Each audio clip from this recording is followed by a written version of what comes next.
God, I hate this fucking thing. 'Cause how do I get to the other ones so that I can shut it the fuck up?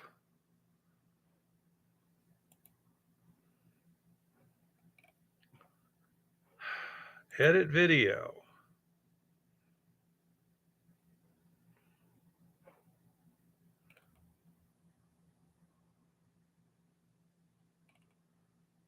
Visibility. Yes, yes, yes. Everything's wonderful there. Where the hell is delete? Visibility. Unlisted. Done. Save.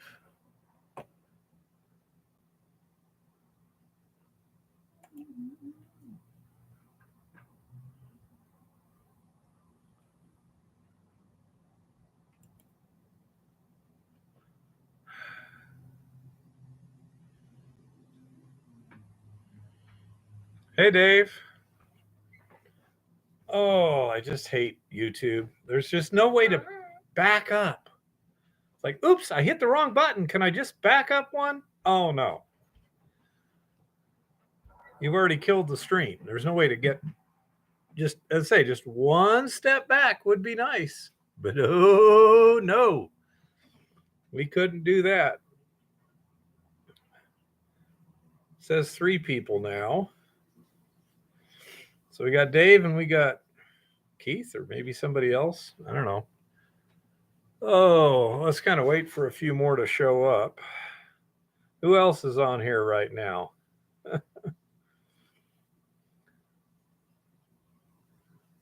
Yeah, let's give him a chance. We had like 6 or 7 there when it decided to go whack. It's showing 4 on my screen that are here, and nobody else is actually saying anything. Oh, boy, it sure got hot in a hurry, didn't it, Dave? What was it? Thursday it was snowing, and now I'm sweating. Oh, that's amazing. Oh. Cold weather. Yep, now we got 5. Not sure. Hey, not sure. How's it going? I presume, did everyone who's here kind of see that something went whack and I had to start a new stream? Did the message get through okay? And is the old stream dead? You know?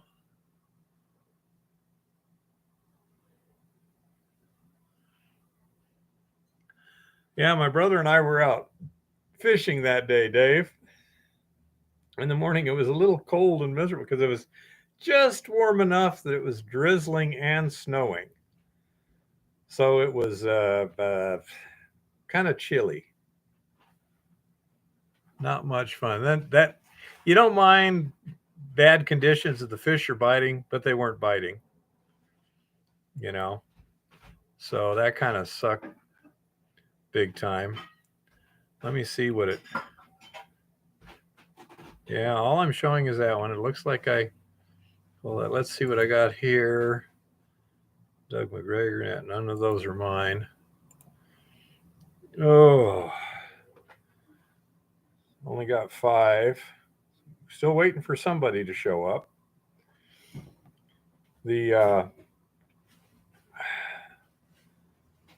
My brother was correct about something on Friday, which was last day here. We were down below Hauser Dam trying to catch fish in the tail race. Nothing was biting. And then he says, bro, there's 10 cars up in the parking lot and I don't see a single person. They must be somebody else, somewhere else. Hey, Asakura. And hey, Shaggy. So we went downstream and we found out where the fishermen were and where the fish were. They weren't biting a whole lot, but there were plenty of fish there. And Randy, luckily I had what needed to be done to get some bites at least for him. So he caught one good size rainbow. The biggest one he's ever caught, about that big. I'd say it's that big, but the screen's only this big. It was actually, yeah, it looks bigger on the screen than it does from here, but about 20 inches. Hey, Shaggy. And so as we're waiting for people to show up, show you what was actually working. Is this. It's an imitation of a piece of roe. And the problem is, for whatever bizarre reason, trying to get the right size and color is difficult. Apparently, salmon roe is a much more common thing. But rainbow trout roe is smaller, and actually that color there, it was too orange. It's got a more tan color to more of a caramel color for the actual roe. So say we shall see. If you try and actually take rainbow trout, fresh rainbow trout eggs, you can't get them on there. You just touch them, they go thump.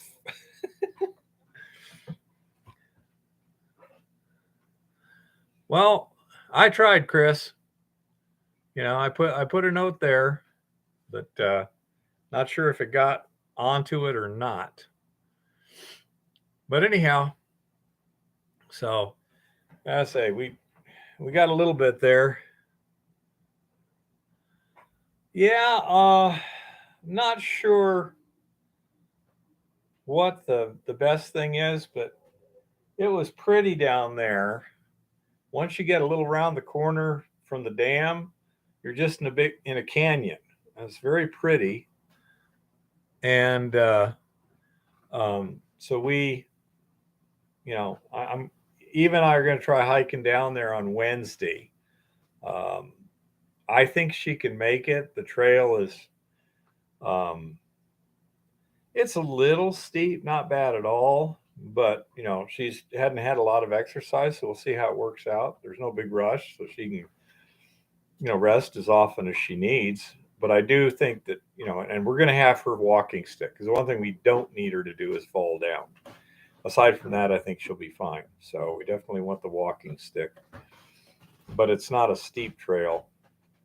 And so plan is to go down there and start trying some stuff. With any luck, Lauren will be there in the afternoon. Hello, boss man.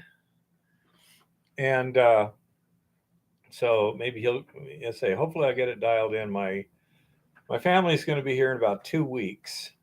And so the idea is to try and figure out what the particular bait and stuff is. And hey, Lars, you weren't late. I just had a bad stream there. This is the roe fly, and that's a water bobber. I can take that and put it up about 6 feet. But I'm going to try something. This is kind of similar to what I did last year. And you just have a single bead on your line with a hook below it. But in this case, I'm going to put a fly so that they can either bite the fly or bite the roe. Either way, I'll see the strike and yank it. And with just a bare hook, this was the rig I was using last year that was catching some good sized trout. A different spot, but that's the evil plan. We'll see what works, and we'll give it a shot. Yep, you're here, Adam. So with my brother here last week, we were able to get a lot done, as you saw in the video. Got that door mounted, got the crane mounted on the Stutenroth, and thanks again. Yeah, still no Jim. With the reinforcing, it worked just fine.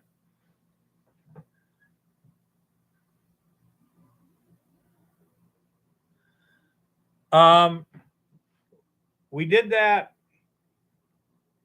that one time, and then Lauren was trying it a little later for something he wanted to do, and the crucible leaked and pretty much destroyed his insulation. So haven't really done anything more. It seemed to work just fine, but no significant improvement over just using the furnace. It was kind of neat though. And but anyhow, I wouldn't say it's got any major advantages. Um, yeah, but with Randy here, we were fishing during the morning and stuff, and then went back to work in the afternoon. Black Panther Martin with a gold spoon, number 3 on the big rivers, number 2 in the small rivers. If it's muddy, you need something bright so they can see it. It is not muddy at all, Craig. It's very clear water. These are spawning beds that the trout are just positioning themselves, mainly the males right now. There's a couple reds out there, but not many. We did see a couple spots on the bank where somebody had caught a female and there were a few eggs laying there. And no problem. I haven't had them, but then I'm working on well water in both cases. So there shouldn't be any chlorine in either one of those sources, either at Lauren's or at the ranch. Both of those are well water. So it simply doesn't apply.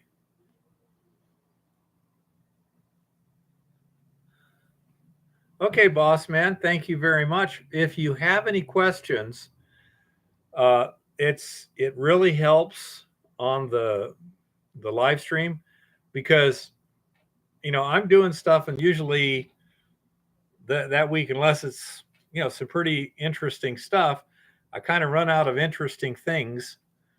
So we found, as a general rule, if somebody comes up with a good subject, it really helps. By the way, I just realized my little whiteboard is a little off center. Let me get that fixed while I'm thinking of it.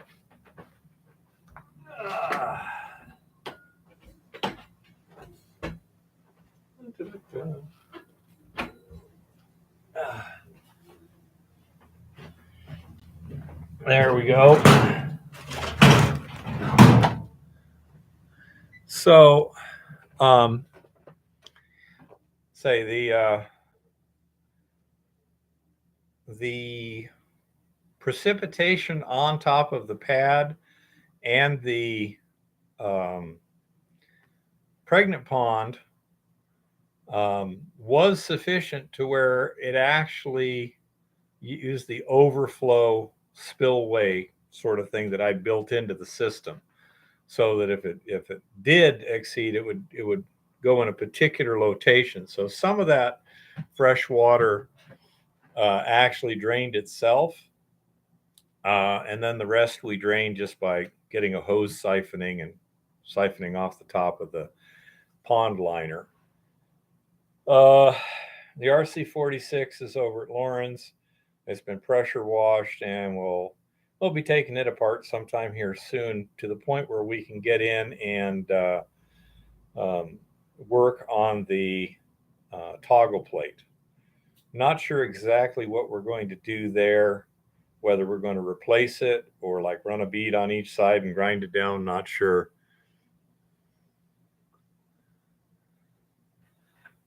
In what way, Adam? Up here, we do have a lot of water quality issues because of heavy metals from all the ground mineralization and all the old mining and such. So things like arsenic and lead, etc., can be a significant problem. It was interesting to me, last time I went to my doctor, I asked to have a lead test on my blood, because I'm doing the fire assaying. I'm mining rock that has lead and arsenic in it and stuff. And so I just wanted a blood test to see what was going on. And yeah, that's pretty high for free chlorine, Adam. I don't know. Anyone out there know more about it than me? That does seem pretty high. It's almost like somebody's got a leak somewhere. Um, but anyhow, when the blood test came back, I was within the normal range, but elevated from what you would call average or a background. And the health department actually called me up and they said, the lab did this test and you turned out to have an unusually high, not a dangerously high, but an unusually high level of lead in your blood. Do you have any idea where you got that? And I said, yeah, I got a real good idea. But it was nice um, that they're following up on stuff like that. But in this area, say you're going to have a lot of well water that is either coming from mineralized rock or there's maybe tailings upstream in the aquifer, stuff like that. So it's nice that they're keeping on top of it. And um, say we should have the RC46 rank. Dave, I need to crush your stuff, but I've forgotten left it out at the ranch. I'm going to need to go to the ranch and then take it over to Lawrence to crush it up. Hey, Asakura. And so once I get it crushed up, I will send off a sample and do some stuff myself. And here's another thing. You saw the rotors on the Stutenroth mill. And when the claim owner bought that mill years ago, he got some extra rotors with it, but they've been misplaced. I found one. We can't find the others. Have no idea. There's a lot of places to look. But I called Stutenroth, and a new set of rotor impactors for that mill is only $135. I mean, considering the weight of steel there, that's quite reasonable. So we ordered another set. I think the post office is going to be a little shocked when they pick up the package because he says he can put it in one of those if it fits it ships boxes. And 3 of those is going to be like 50 pounds or something. But it's only like $25 shipping. So for $160, we'll have a new set of impactors. We'll hard face those from the get-go and go from that. The other ones will hard face and probably keep as a spare set. With the crane, it's pretty easy to pull that Stutenroth apart. Yeah, I thought it was a great deal, but no, I haven't, Adam. I really haven't had to do that. So, I presume that I know that whenever they have a house around here that runs off of well water and it changes hands, there has to be a water test done. I think it has to the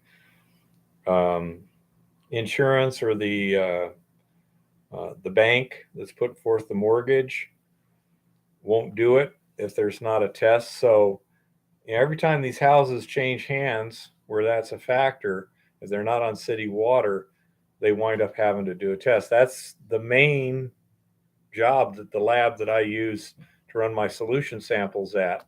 That's their main job, is testing samples like that, and also monitor wells for some of the mining things. Now they're calling for his execution. Who's? The Indiana Republican that came out as a lesbian woman of color. Oh, wow. Well, it's tolerance. But anyhow, so let's say that's what they do.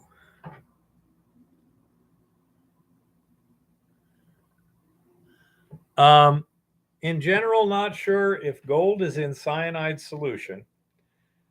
In the kinds of concentrations that you would get dissolving gold from an ore, you would usually absorb it on either activated charcoal, activated carbon, or an ion exchange resin. That's by far the cheapest way.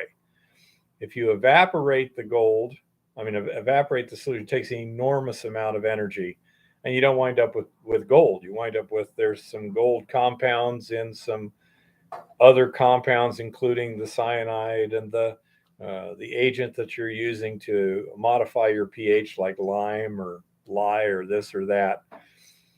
To get it to precipitate, you have to stop the solution from redissolving it. Now, the way they used to do it before they figured out the activated carbon method was they would deoxygenate the solution, because the oxygen is critical for the cyanide to dissolve the gold. So now they basically passivated the solution without getting rid of any of the chemicals.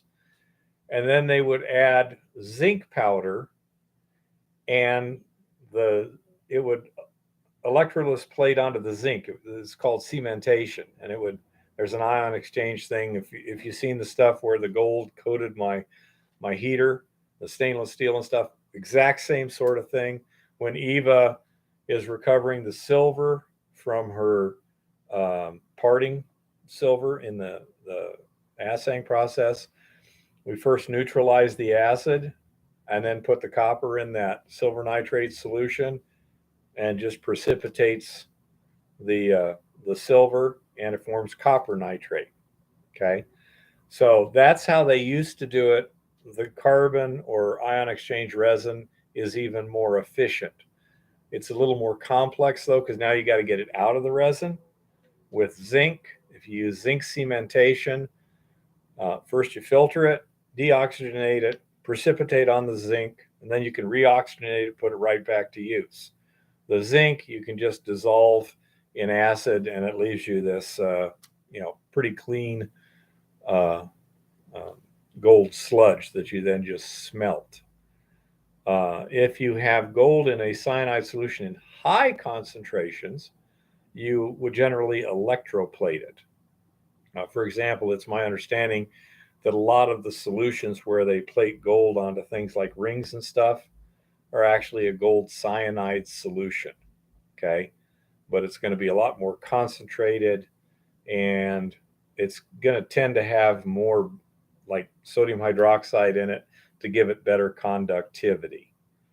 If you had a lot of gold in the solution, then you could direct electroplate it. They've been working on systems to try and direct electroplate it out of more of a run-of-mill solution. Not sure how effective that is, but I think there's some where it can be reasonably effective with the current conditions. Okay, but you would never evaporate out of, because the energy cost is enormous. It takes a long time to boil, and you still wind up with just a sludge. You wind up with a bunch of solids, and there's gold in there somewhere. Okay, but let's say you could use cementation, carbon adsorption, or ion exchange, or direct electroplating, depending on the particular conditions. And let's see, what else are we doing this week? Not a heck of a lot. Again, I had my brother here. We got that new door in the lab for Eva. That one swings the other way, so the wind's going to tend to blow it open, not blow it closed, which is a big positive. We will probably be working in that building in the not too distant future to expand the size of the lab. I believe the plan is to build some shelving to stack some of those motorcycles on. It's my understanding that those motorcycles tend to be somewhat collector's items, and so we're going to be stacking those to get more room, and then expand the lab so that we can all 3 walls all the way around, and that should give us a lot more room in there. I also want a much bigger exhaust hood. Okay, even the one that Lauren has is small for what we're doing. We have 2 basically, one for Eva's smelting, and then one for the wet chemistry. My idea is in the um, summer lab, as Eva likes to call it, is just make like an 8-foot one. May have two, divider in it or whatever. That would make sense. And then, a lot more exhaust, and that way, both the smelting and the wet chemistry have plenty of ventilation. So um, that's kind of the update. 36 packs for $14.97. Of what? Bud Light at Costco. It's on sale. How much? $14.97 for a 36. $14.97 for a 30. That's what, about 25 cents a can? Yep. $14.97 divided by 36. Not sure. It's worth about 41 cents. Yep. Yeah, the zinc powder will work. Um, are you knowledgeable about the cyanide solution? Not sure.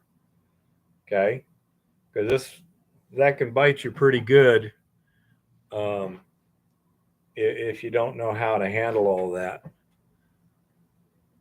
Yeah, that kind of thing that makes sense to me, Adam. Or somebody upstream just was draining their pool. You know, um, okay, well, not sure. With cyanide, like with explosives, you don't learn from your mistakes in many cases. You need to make sure that the pH never gets below 10 under any circumstances. Hey, Jeff, how's it going? That's number one. What volume of solution are you dealing with? Is this just little laboratory size stuff, or is this uh, larger than that? Okay. Because again, that makes a big difference. If it's laboratory scale, you can put it inside an exhaust hood and things are a lot safer, etc. But um, cyanide breaks down starting between pH 9.5 and 10 is when it starts to break down. By the time you get down to a pH of 9, it's breaking down pretty rapidly, and you're creating hydrogen cyanide gas, which is what they make in gas chambers. So it is pretty bad. Now, Chris brings up a point. They do make an antidote kit for cyanide. The problem is they're quite expensive, and so that's an issue, on certain things.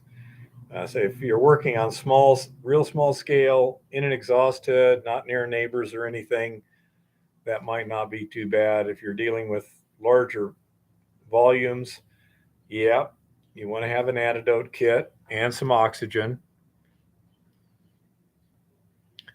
Yeah, Adam, it sounds like, or somebody could have just dumped some waste into the river too. Some kind of waste that had a lot of chlorine in it. But yeah, you want to be very careful with cyanide. Say, it can be absorbed through the skin. It depends on what concentration of cyanide you're using in your solutions. Is this the kind of concentration that you would normally use to like react with ore, or is this the kind of concentration you'd be using like to strip carbon with? Big difference. What are the symptoms if you're affected? Headache, nausea, um, unconsciousness, a brick red face. Your face is going to look very flushed, but the symptoms you feel are the same as you would with lack of oxygen, because it's interfering with your ability of the blood to give up the oxygen to the tissues. So you're basically smothering while your blood is super oxygenated. Very weak solutions extracted from cherry leaves. Boy, I'm not familiar with that at all, but that sounds pretty weak. Oh yeah, you can So, also get it from cherry pits and peach pits, I believe, so and apple seeds. you have to look at what your concentrations are going to be, because cyanide in very small quantities is rapidly metabolized by the body. You eat it all the time in your food. It's just in very, very small quantities. Apple seeds. One of the guys that I used to work for was trying to demonstrate just how safe this stuff was. And so he literally just dipped up some from the pregnant pond and took a sip. I do not recommend that, but he knew exactly what the concentration was and everything. If you want to know, get the concentration tested. Yeah, well, it's easy to do. It's a simple titration, just like you do on the EcoGold. As a matter of fact, it's the same stuff in terms of the titrating solution that's used for the EcoGold. It would just be, the indicator would be, I think, chloride. Because as you're titrating you're putting the silver nitrate in, and it's getting dissolved by the cyanide until it's consumed all the cyanide. Then it can react with the chloride to form silver chloride, so it gives you that white precipitate. As I recall, that's the way it was. But you're going to want to know what your concentration is, not sure. Okay.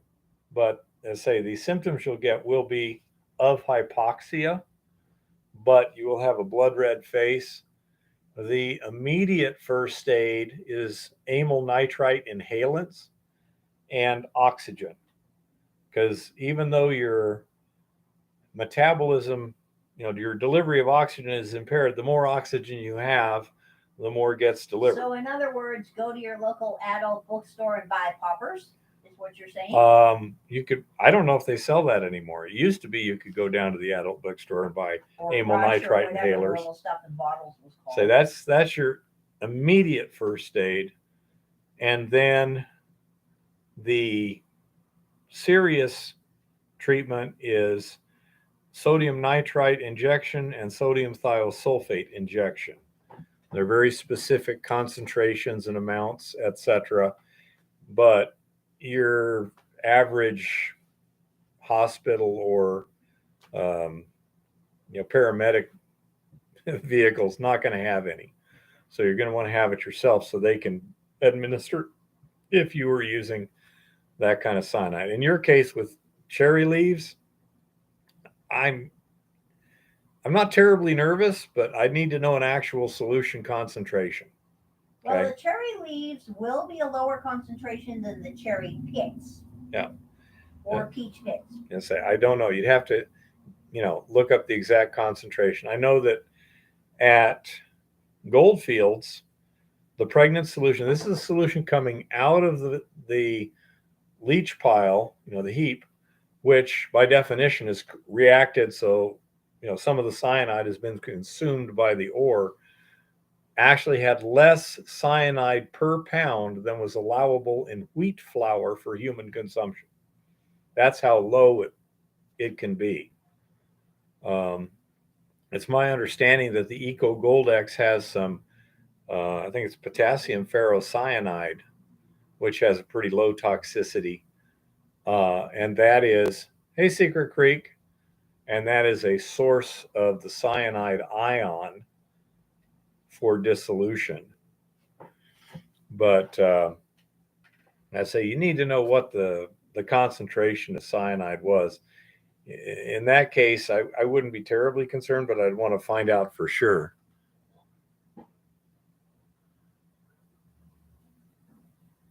Hey, honey bunny. Yeah, I would say so too, Adam. You don't get those kind of concentrations of chlorine naturally, I wouldn't say. What did you miss? You wouldn't believe it. You missed not a heck of a lot. I was telling about my week, what we've done. I'd say with my brother here, we were able to get the door on the summer lab and get the crane on the Stutenroth and get those parts out. and like that. And the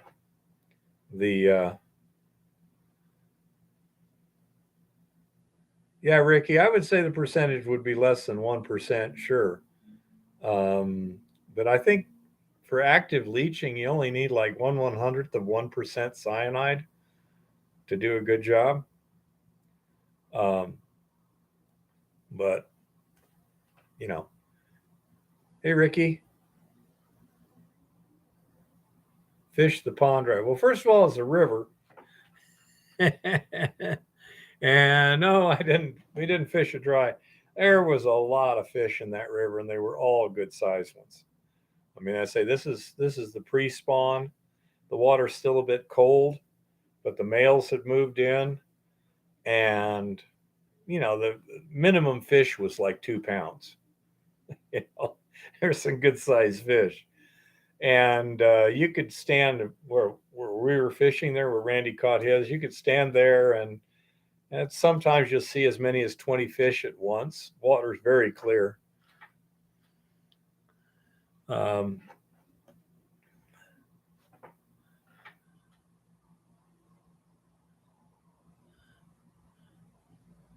Lavercan, huh? I know in Lavercan, in that area there, they also had a lot of salt in the water. I actually had a friend that was working on something over there. Um, and they were looking, it was a government project. They were looking at keeping, there was a spring or a creek or whatever that just had a lot of salt in it. So that might be, were you getting chlorine or chloride? Because if it was chloride, it could very well be salt. And that could be from that particular river.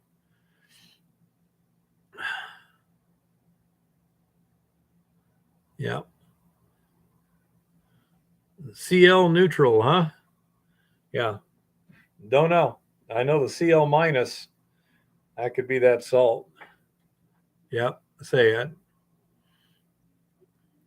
It may be just reporting the chlorine atoms and ions as the same.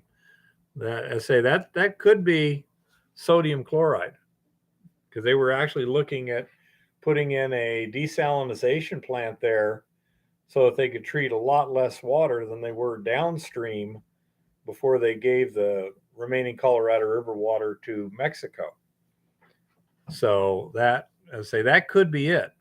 So you might want to double check and see, is it, total chlorine, or chlorine is, if it doesn't report as chlorine as chloride and chlorine, that could be the answer to that question. Exactly. That's what was happening in Lavercan there, that my friend was working on. Just happened, a very coincidental sort of thing. But yeah. And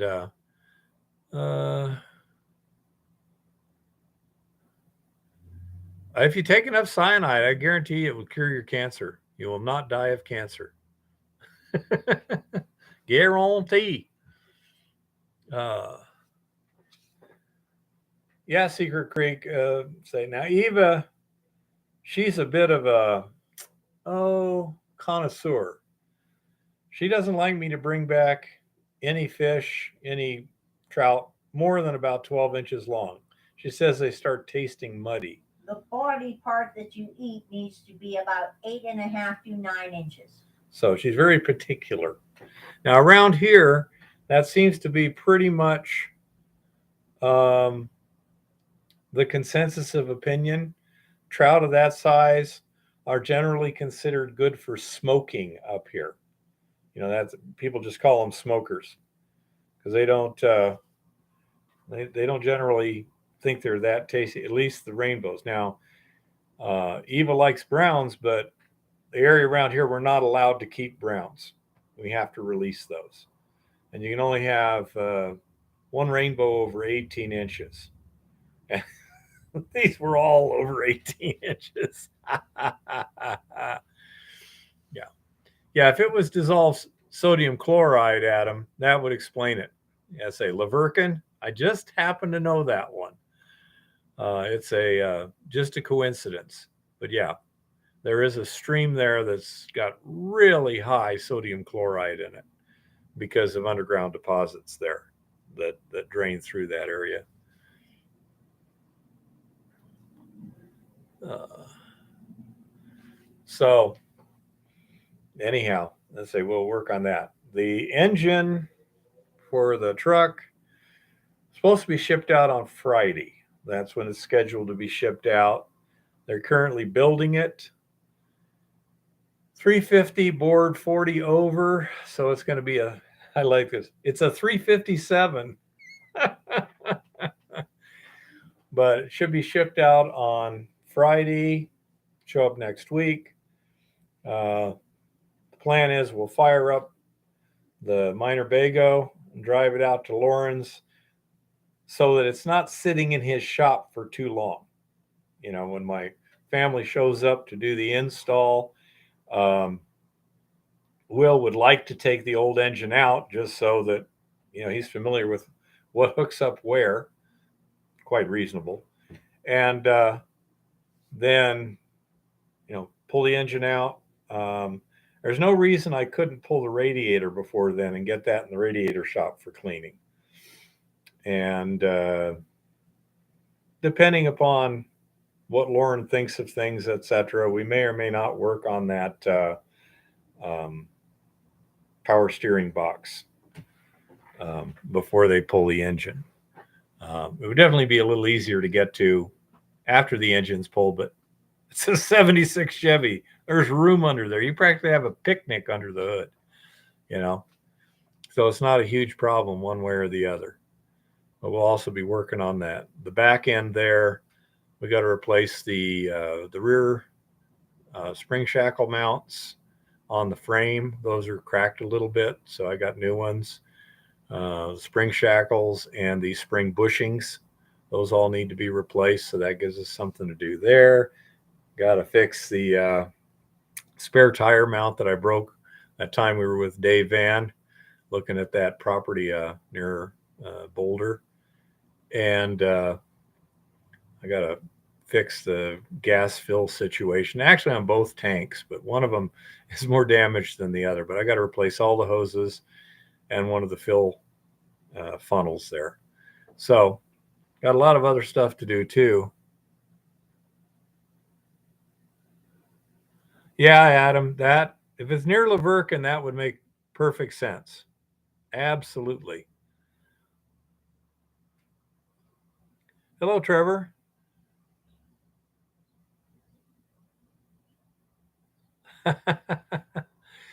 Well, not terribly, Trevor's. I'm not terribly familiar with them. However, if they're tertiary Sierra rivers, then and they're basically cemented gravels, they are in many cases very, very similar to how you would process a placer deposit.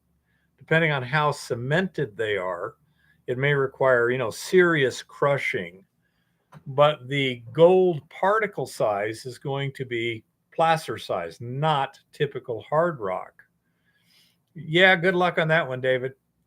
A good example would be Jeff Williams in his mine there. Oh, now that's just. He's mining cemented gravels, and all they are is essentially a placer deposit that's been sitting there so long that it's glued itself back together again into something very similar to or actual rock, but the size of the gold particles is the same as it would be in a standard placer deposit. So the mining part, depending on your ground control, will be fairly conventional underground mining, but the processing would generally be some kind of crushing and then a gravity separation. And there's somebody who really knows, Trevor. Chris lives in that area, and he's been studying all this for years. So notice he says, which particular channel are you talking about? He would know. So if you inform him. He should be able to give you a lot of help. That's one of the things about this uh, thing, the live stream. We got some pretty smart people there. We're probably going to have to get some kind of a program so we can, you know, have people like Chris and Rock Butcher, etc., on a separate stream, so we have multiple people being able to talk at once. Smart, David.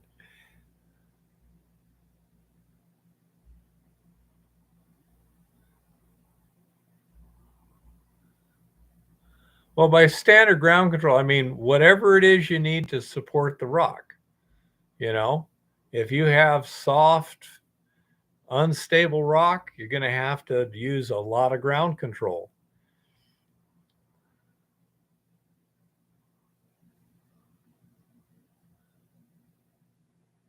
And so I say, whatever it is it takes to stabilize it. I've been in northern Mexico where the tunnels were 40 to 50 feet across with no ground support, you know?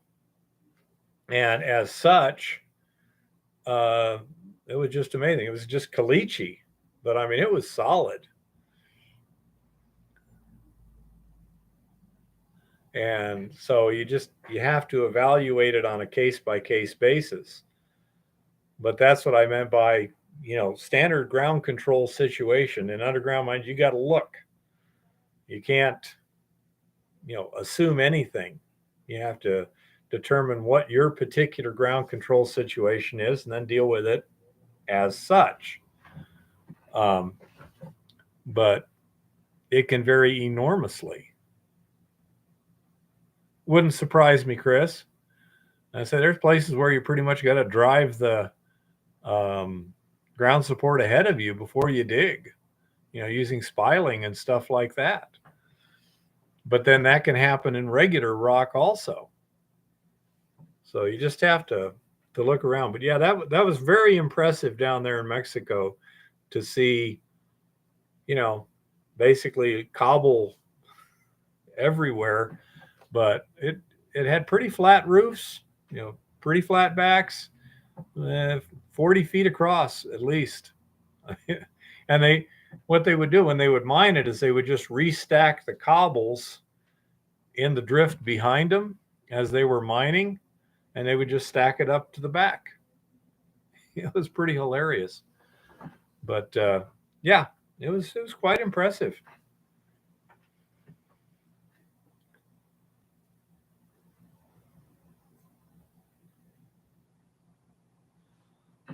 Yeah, having a ballroom in placer ground would be, yeah, you're going to have to do some serious timbering there.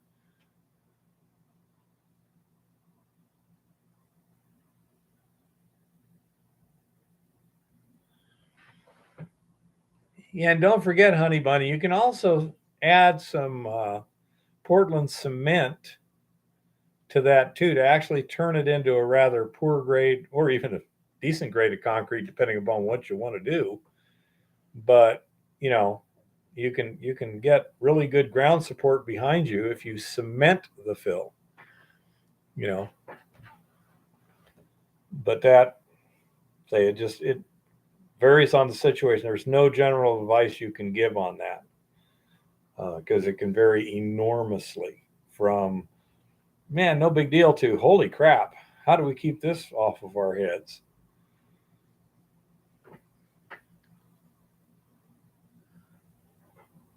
Yeah. Well, when you're processing your material, you're going to get a variety of particle sizes when it's placer, but when it's hard rock, your tailings are going to be pretty fine grained in general. And to get it to support anything, you're pretty much going to have to use cement if that's your plan. On the other hand, if you've got waste rock that's pretty competent, you could use that as the coarser aggregate in a concrete.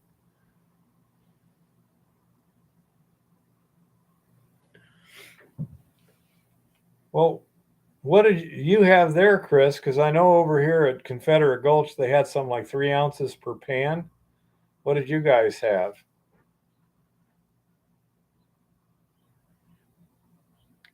That doesn't sound like very good support. I mean, very good, competent material there, Trevor. That sounds like you'd need some serious ground control Bizarre. or open trenching. That is very bizarre. There were pictures with pounds per pan. Sweet. I'd love to have ore grades reported in pounds per pan.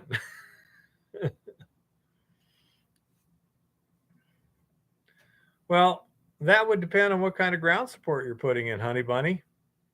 You know, and are you down in the trench? If you're using something like a drag line, that wouldn't be too bad. But if you're going to be down in it yourself, you need to have it pretty well shored up and beware of a rotational failure too.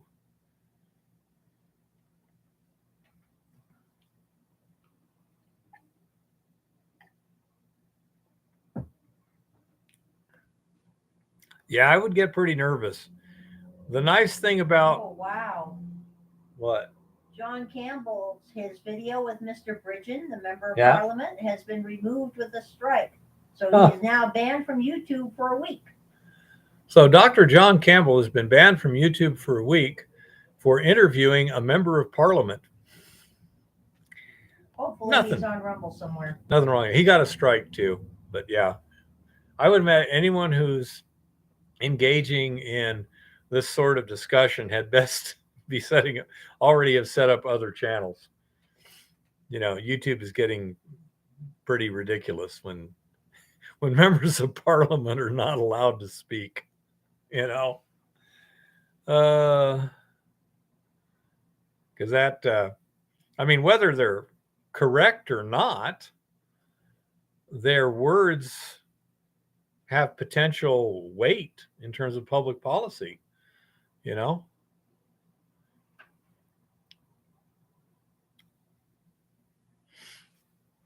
Yeah, with the Montana bee, it's pretty nice. I don't need what shoring I need to put in is pretty simple and straightforward, and the ground is pretty solid, so it's not terribly nerve-wracking. Yeah, John it's been funny some of the things he's done in the past to kind of insulate himself from the YouTube overlords. I'm really not sure what he said, but let's see the video just to so they can refresh my memory. I thought that was hilarious. But anyhow, so the other thing, by the way, if anyone wants a Mind 5000, let me know. I could use something a little easier to use. So I'm looking at selling and or trading plus a little bit for something else.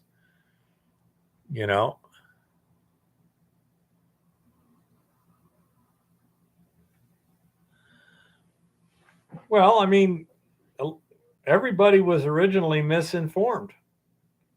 Some people have figured out, other people still haven't. We'll see how it goes. We're not allowed to talk about it. But anyhow, yeah, I've got a 5,000 something or other. It's got 3 letters after it. Yeah. There's it's just awfully complicated to use. So I'd rather have something like a Gold Bug 2 or a Gold Monster or something like that.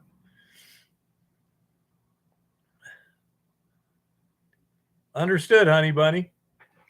Does anyone have a strong opinion on a good small nugget detector and reasonably mineralized ground for a newbie? Something that's relatively simple and yet still sensitive. I've seen a gold bug too, and I've seen a gold monster. They both seem to be reasonably easy to use, and it's just a single unit, no backpack, none of this other weird stuff. Um, but does anyone have any strong opinion on something besides either of those two things? Because when we go up to top of the hill, it would make sense to be metal detecting too. The Fisher Goldbug 2 knockoff. What is the Goldbug 2 knockoff? I know the Goldbug 2. I've seen it used by the guys at I Break for Bedrock. The Chinese variant. What's it called? I mean, I don't doubt that they make one. Well, this particular area we're going to is fairly shallow gradients, and we're going to be looking for residual deposits. And a Tanika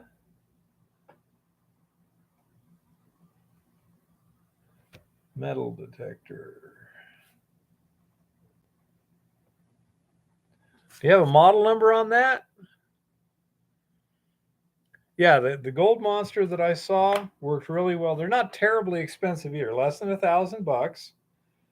And my brother's got like a GPX 5000 that he's willing to sell. And my thought was I could probably trade for either a gold bug 2 or a gold monster.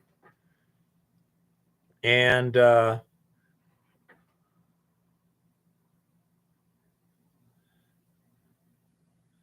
you find nuggets in sand?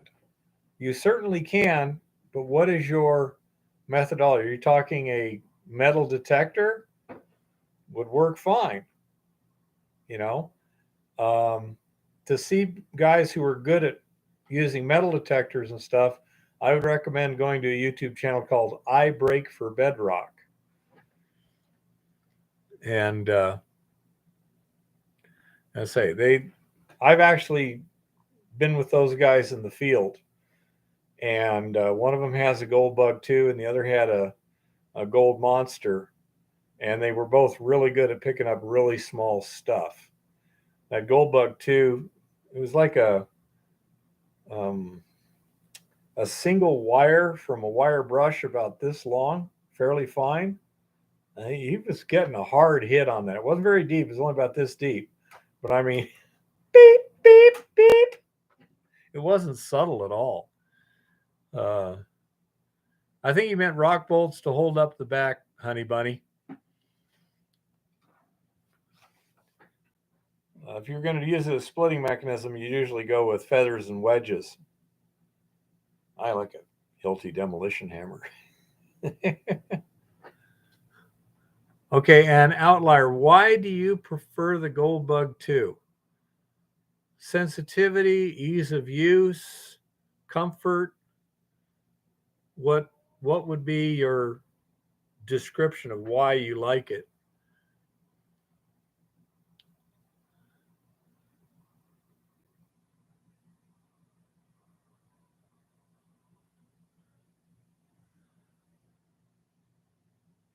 So not sure, you're saying the original gold bug works better than the gold bug 2 in mineralized soil? Is that what you're saying? I presume, looking at residuals, that it'd be fairly mineralized. In this case, we probably get a fair amount of trash, but not a huge amount. You know, it would seem like. Hey, Kodak.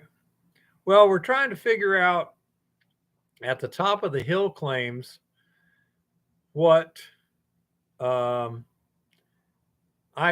got a GPX 5000 from MineLab that I can use, but I've used it in the past and it's a pain in the butt.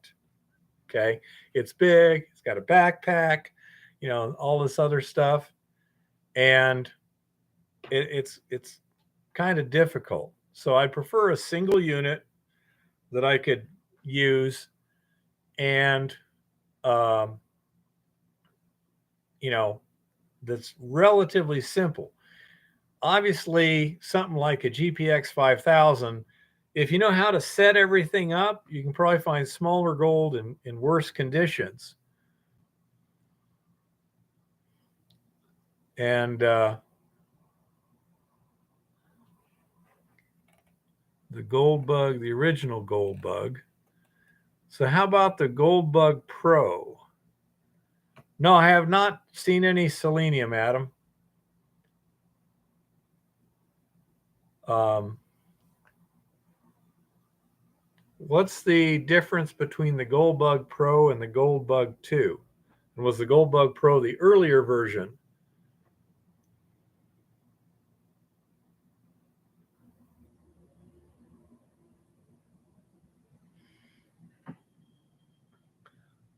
Once ground starts to move, you pretty much got to go, lagging. And okay, so the Gold Pro is the earlier model. Okay.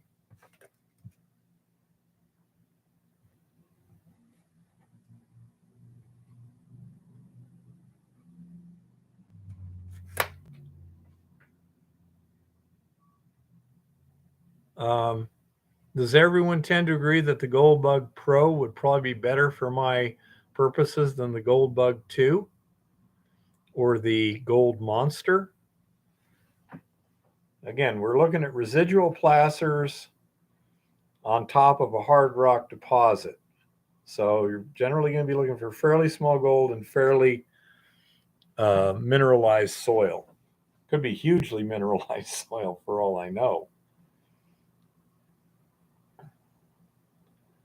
Probably have to recharge the batteries and all that. How can you find gold veins in a mountain without, I presume you mean metal detectors? Okay. Well, first of all, M, you're going to have to learn how to use a gold pan. And that's something you should do anyhow, because there's a lot of things you do with a gold pan. But, okay, so Blind Dude isn't really happy with the Pro. Okay, M, let's suppose you have a mountain here, and a mountain here, and a river that flows down this way. Okay? Now, it goes up that way. What you want to do is look along your series of mountains. I presume it's fairly dry where you're at. But you want to look for these drainages as they come out. Find good places for gold traps, like cracks in bedrock and stuff, and pan the stuff there. If you find gold, find the next trap up, pan again. And then you keep doing this until you pan and you don't get anything. Then you start panning the soil on both sides of the river, generally up near this area where it stops. Because somewhere up in here, there is or used to be the hard rock deposit that was feeding gold into the river. And by panning the soil, if you find gold here, but not here, then you know it's on this side. And you just keep working your way up until that gold dies off, and that gives you a good idea of where the hard rock is. Let's see where we're. Let me just check a few other things here.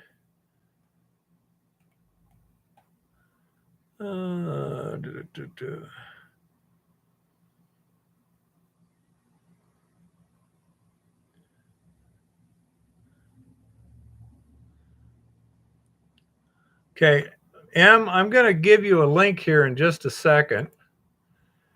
Video. Oh, wait, I got a better way of doing it. Search. Hard Rock University. Finding load gold deposits. Okay. The link. Control C.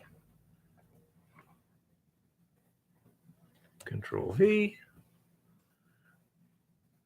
Okay, Em, if you follow that link, you'll see a video that specifically addresses that exact question. So say, go right there. I made a video specifically on it. There's a range of money to spend. I don't think you can get a good detector probably for less than $500. The Gold Bug 2 and the Gold Monster, last I heard, were under $1,000. My brother's GPX 5000 was like $5,000 new. So that's, you can spend a lot of money on these things. Let's say I've got a 5,000. I'd prefer something a little easier to use.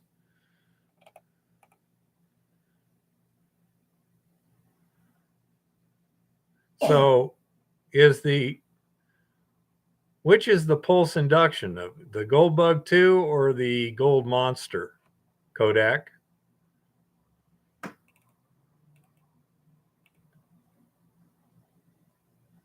MineLab Equinox.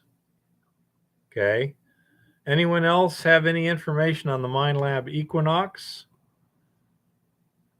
The Monster is the PI, huh?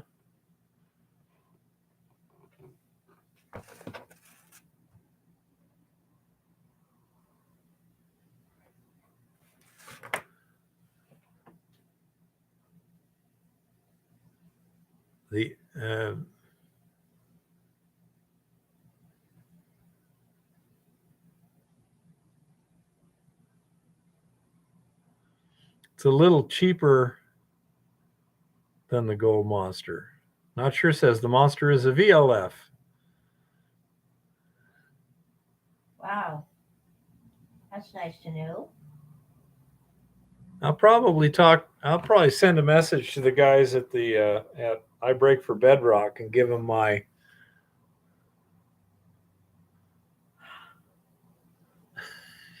You're having trouble with your typing there. Hey, Bear. Outlier. I think that's VLF, but it's also a monster, not out monster. That's the kind of stuff I do. What, little one? Well, apparently you don't have to have a uterus to have a monthly cycle, according to this man and this dude in a dress. So tell me, have you had a period lately? No. Okay. But I do have a monthly cycle. It's called rent. Anyhow. You must be postmenopausal. Could be. Do you have past military? No, I don't.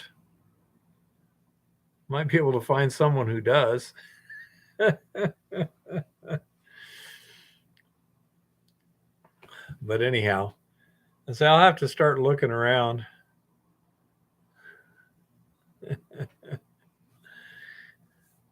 That's true. A lot of guys have a monthly cycle. It's called when they run away. Don't come home.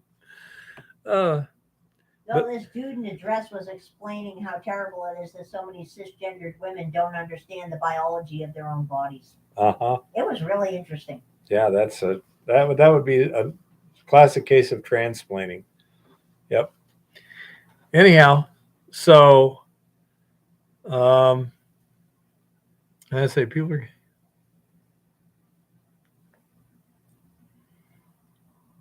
possibly. Let's see, an Equinox.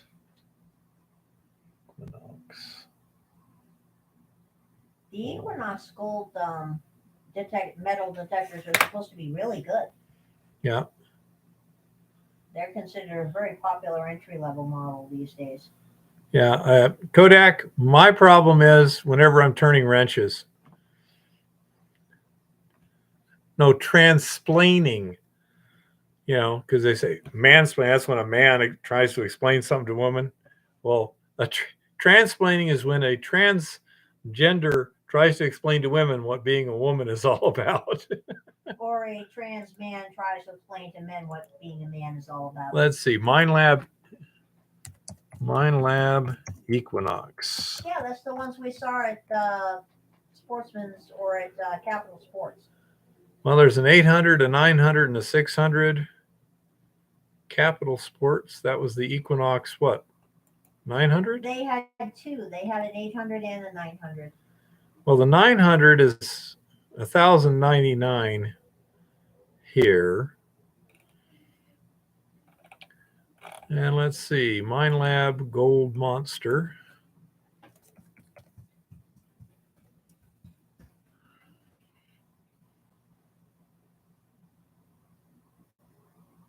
The Gold Monster 1000 is $949. Okay, so the Gold Monster is actually cheaper than the Equinox. The GPX 6000 is just that, 6,000.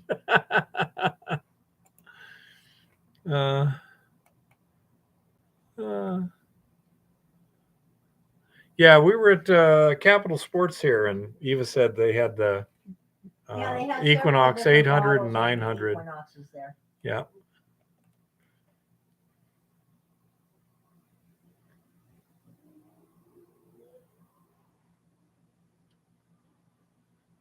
Yeah, I've got the 6000. It is not simple to operate. Okay. Kodak says all the Equinoxes have a steep learning curve. I guess that means it's not easy to get started on them. Again, I don't know.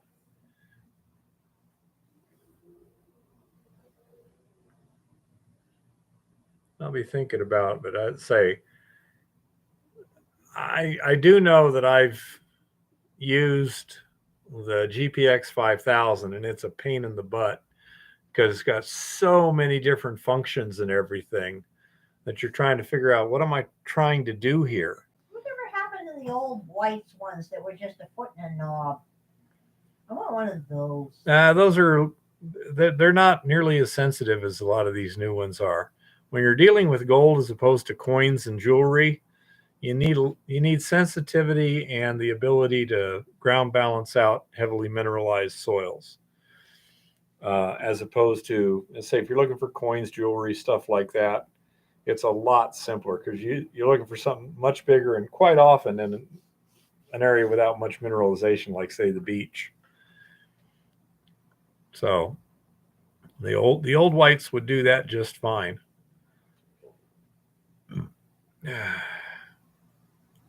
Goodness, I'll have to check this out. Look for a used Mind Lab 2300. Okay. Mind Lab 2300. Now, what's good about the Mind Lab 2300?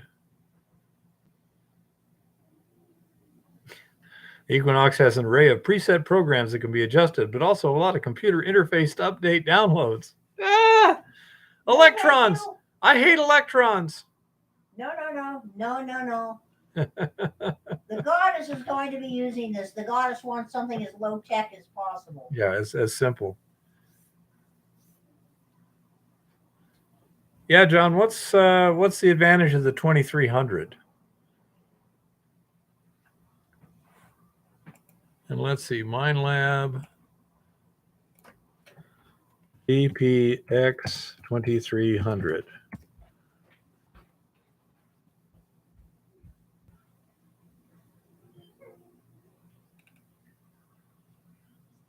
Well, that's still $3,400 there.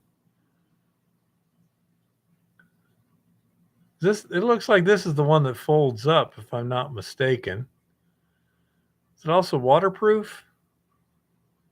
Maybe the one that's also waterproof.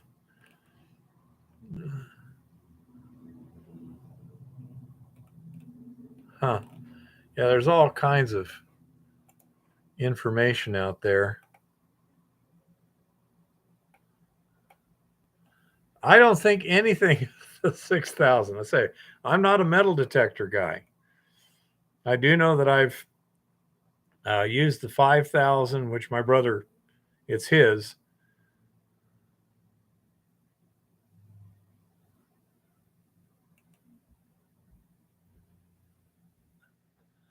I don't get the noise doesn't bother me that much. My problem is all the trash. You know, that 2300 is, I don't know why it is, but with gold, with MineLab, generally the number of the detector is the price of the detector. Like that GPX 2300 is $2,400. The GPX 6000 is $6,000. It's an interesting way to rate your equipment.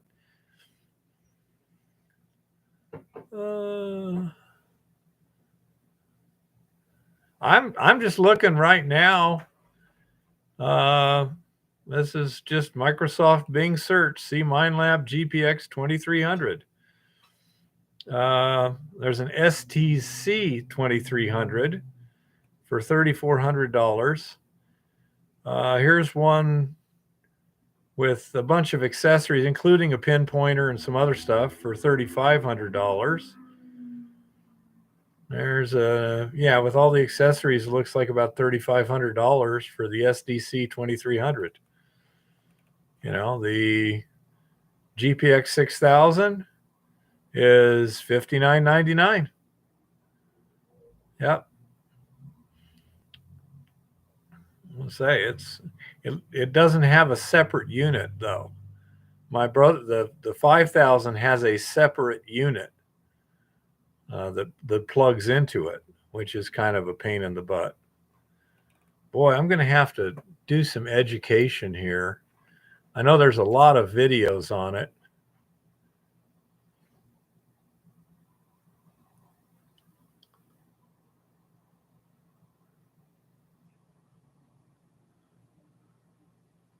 Okay, the 2300 is very simple. The SDCs are very popular. Someone want to trade me a 2300 SDC for a 5000 GPX? Okay, so there's Detector Prospector. Okay, let me save that one. Done. Okay, Kodak, I saved that. Thank you. Tesoro made great detectors for minerals. I have saltwater beaches. A Tesoro tiger shark. Okay, let's try that.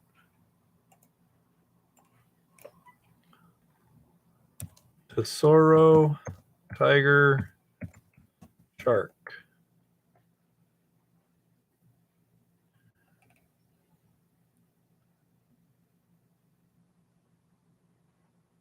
Huh. These were pretty inexpensive. $250.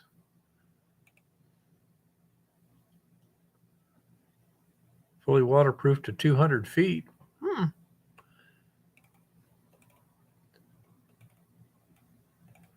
Huh. Wonder what the minimum detection is. These appear to be mostly used. Hard to find relic. Garrett Ace 400. Oh, I'm just going to have to do a lot of research, I'm thinking.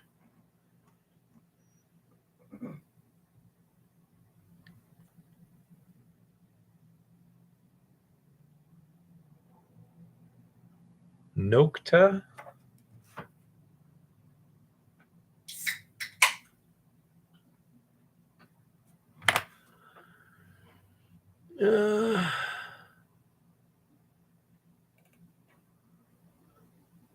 Okay, Chris.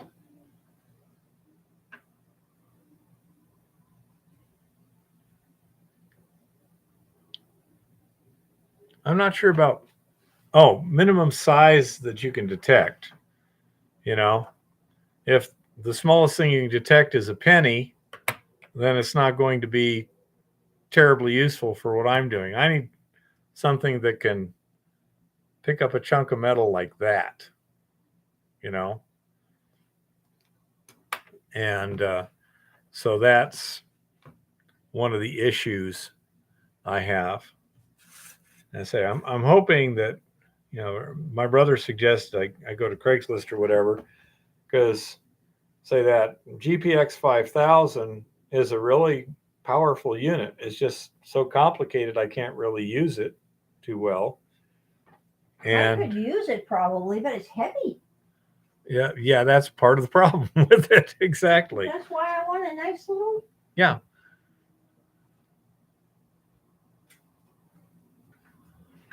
The Deuce 2. The Deus 2. Oh, come on. DEUS 2. Metal detector. Huh. Wow, that's most of them look. There's two prices here: $14.99 and $7.99. Wow. XP Deuce 2, XP metal detectors. XP Deuce. Okay. Okay, so that's about $1,500 also. Deus. Yeah. I have to check too. I say it's entirely possible that I know somebody around here who's got a pretty good metal detector that I could borrow. What's the best depth for nuggets? As deep as you can see. That's one of the things. If there's been an area that's been metal detected in the past with rather primitive detectors, but they found a fair amount. If you go with a better detector, something that'll see deeper, you're going to find nuggets that they passed over. It's just beyond their detection range. So yeah, wasn't it iBreak for Bedrock that had a video on that the other day? A little bit. They had one that was doing that, but also like, over here in the Scratch Gravel Hills, they'll take a dozer or heavy equipment, and then just scrape it, of like 4 inches off the top of the soil, metal detect it, and when they've done metal detected that again, then they scrape the next 4 inches off and keep going down. And each time they see nuggets that they didn't see in the past, because just from the depth. I talked to a guy once in Arizona. There was a particular area, and he said, this area is pretty good for nuggets. Every time I get a new detector that'll see deeper, I come back here and I find more nuggets. So that's one of those things. The deeper you can go, all else being equal, the better. The problem is deeper is usually more expensive. You're going to get more ground balance issues and stuff. And as I say, it just causes other problems. So it's a balancing act. Say this GPX 5000 I've got is probably one of the best detectors out there if you know how to use it. And you don't mind carrying a backpack along with your detector that you got to sit down with the detector, etc., etc., etc. Plus, my brother's got it set up with a dongle for the earphones. So you don't even have a cord you just jack in. You've got to sync those, and that's more batteries. And oh my goodness, it's an issue. I want simplicity because I don't use it very much. If you were a professional metal detector, this is what you do, then something like that might very well be worth it for you, because you could go to an area that's already been metal detected with less powerful units, see deeper in more mineralized soil, and wind up picking up targets that other people didn't. So that's what I was hoping to find somebody.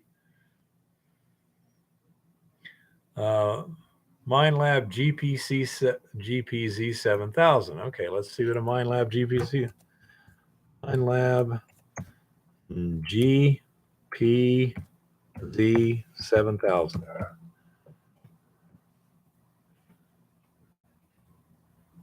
Oh, well, that's different there. It's supposed to be $7,000 following the same procedure, but no, this is $8,500. You know,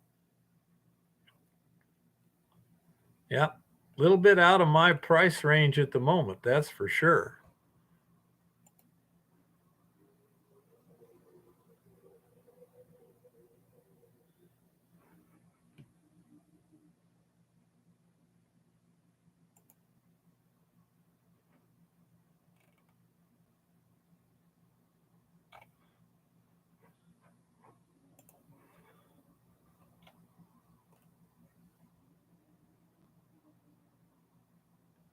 I've got a GPX 5000 Kodak, and so I'm looking for something simpler.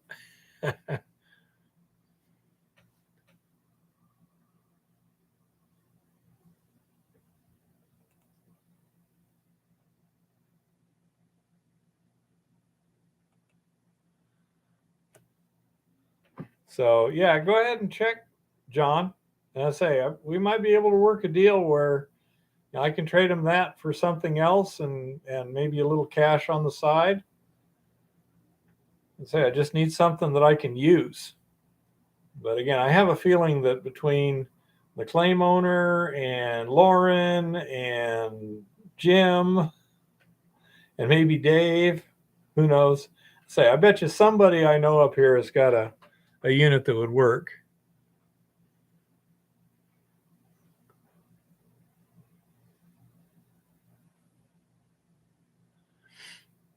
Say the problem isn't the handheld unit. The problem is I got stuff that's in a backpack also, and so whenever I want to start digging something, I have to put down the backpack, put down the detector, and then I can start doing something. Then when I want to go up again, I just got to put on the backpack, pick up the detector, and continue on.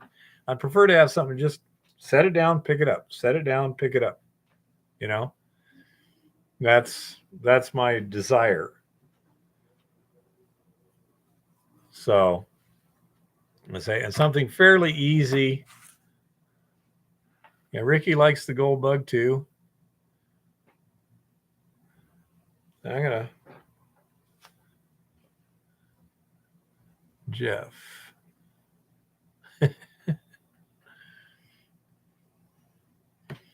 Yeah, I'm gonna talk to the guys. Let's see. I don't even know if I think I've got the phone number here, if I'm not mistaken. Let's see if it's in the thing here. Yeah, I got his phone number. Well, I suggest we just start by asking Jim and Lauren. Robert says generally the diameter of the coil is your maximum search depth. Okay. Okay. So if you're going to go deeper, you need a bigger coil. Makes sense. Makes perfect sense to me. Yep.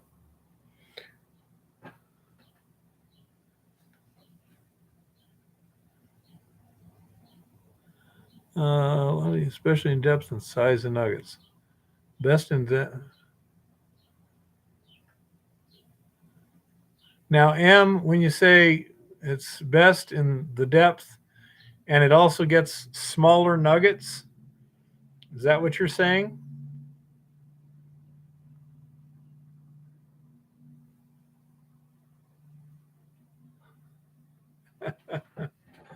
I haven't seen you at all, John. I've got your text though. I can blackmail you. Big nuggets, huh? Okay. Yeah, what I'm going to be doing is not going when you're dealing with hard rock, usually you're getting small gold, not big gold. By the way, since you're having substantive discussions, the goddess is going to just do her own thing here. In terms of what? You got the show. You're not going to. Not at the moment. You guys are having an important discussion about gold. Okay. And mining. Okay. Eva will show up when we're done discussing this. I've also seen metal detectors that use 2 coils, and kind of hold them horizontally, and that gives you greater depth, but you got to have a much larger target.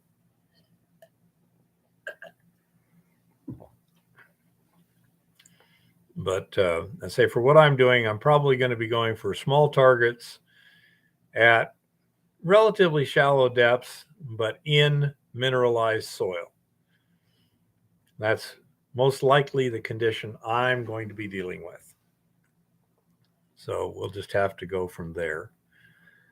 But that's something, for example, that Eva could do, is set her out there gridding it off.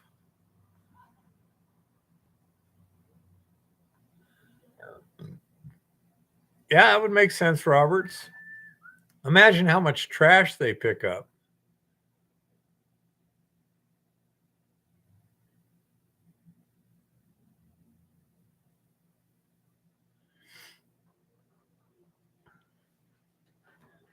Wow. Yeah. That's really Especially scary. if you can change the coils real quick. Huh. Now that's an idea. Have a 2-coil metal detector. Should be able to have an outer coil and an inner coil where you can just switch back and forth. Okay. For pinpointing and stuff. It wouldn't work for what you're talking about with the rocks and vegetation, but it would help for pinpointing. On the other hand, if you had something where you could just click, click, or something to that effect, very rapidly change them so you could switch to a small pinpointer. I don't know, Shaggy. But, a lot of these things, are you hunting pockets? Right now, we're just trying to find the outcrop of a mineralized zone. And also look for surface enrichment. And that's theoretically, because it's fairly shallow slope, as it's eroding, there should be some surface enrichment. That's the theory. So we'd be looking for that and seeing if we can find that. Hey, Thalia, how's it going? Hi, Thalia. And everything's going fine here. Good. She says things are going great. Glad to hear it. Woohoo! My brother visited last week, and my daughters are going to be visiting in 2 weeks. And so we got to have a bunch of fun stuff over the next few weeks. Not a whole lot of work. Still got to get that truck running before I can do too much. That and snow's got to melt in various places. But right now, it should be melting fast because it's right now 79 degrees. So even at the tops of the mountains, it should be pretty good. Yeah. Most detectors are not going to go deeper than 4 to 8 inches. Yeah. Yeah. I mean, basically. We'll do the best we can, Thalia. Both of them, Em. It can vary tremendously as to what the actual ore deposit is that has the gold. And so in your area, if you have records, you can kind of look and see what they found in your area or the area you're interested in, and that'll give you a better idea of what to look for. Some places it's quartz veins, and other places it's more iron. In some places it's both, like at Montana B, we have both. We have some quartz and limonite. And see, like here, this is mostly limonite with some quartz in it. This is quartz and limestone with limonite. This is mainly hematite with some dolomite in it. And this is all within 100 feet of each other. It can vary tremendously. So you have to just look for something different and follow the gold to it.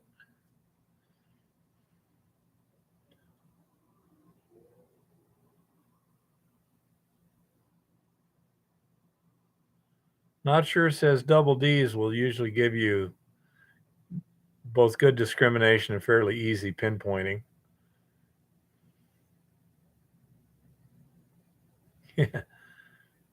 Is mercury a type of metal? Absolutely, Shaggy. It's a liquid at room temperature, but it is a metal. It's conductive, and say it has all the metallic properties except that it's a liquid at room temperature. Conductive, metallic luster, the whole 9 yards.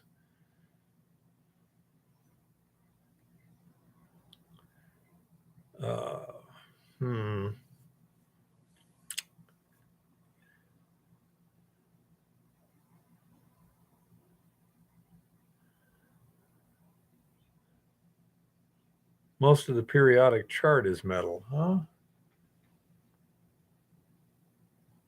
Yeah, I would tend to agree. Hadn't gone through it, but yeah, I see what you mean. Yeah, about Kodak. 3/4 of it is metal. Oh. Well, I think I've got some good information.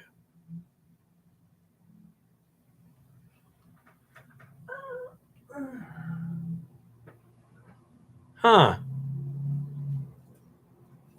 Blind dude says he's got a 0.6 gram nugget that it's pretty flat. It's like a flake. And it depends upon its orientation as to how well he can detect it. Yeah, the surface area makes a big difference. The observed surface area, huh? Oh, Somebody's behind me. Oh. Howdy, folks. Going to keep it short and sweet today. Welcome and happy May Day. For anybody out there who wants to give the communists a couple of those, go buy some precious metals. Hi, David. Hi, Honey Bunny. Hi, Shaggy. Hi, Not Sure. Hi, Chris. Yeah, here it is, May Day. There were no handsome men serenading under the goddess's window this morning. There is not a maypole in sight. The goddess is unamused. Okay? Roberts, if Chuck number 3 got coronated, I really don't give a flying frog. Okay? Chuck is going to make a crappy king. Period. End of story. But I did read that apparently he is the least popular British monarch in modern history. So apparently the English still have some taste.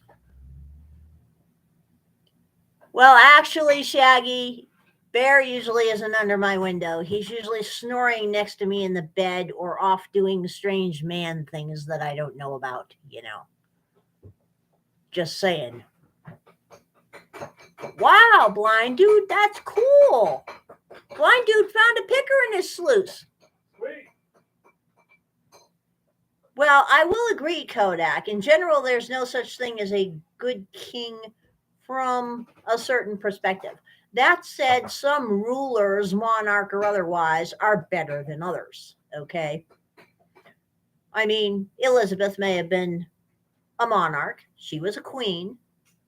But by and large, she wasn't a bad queen. Henry VIII, by and large, was not a good king. Chuck number 3, by and large, will not be a good king. If you're going to have a king, you want a good one. Just saying. And yeah, the monarchy is all for show these days. Bummer. So let us have a moment of silence. Another bank bit the dust today.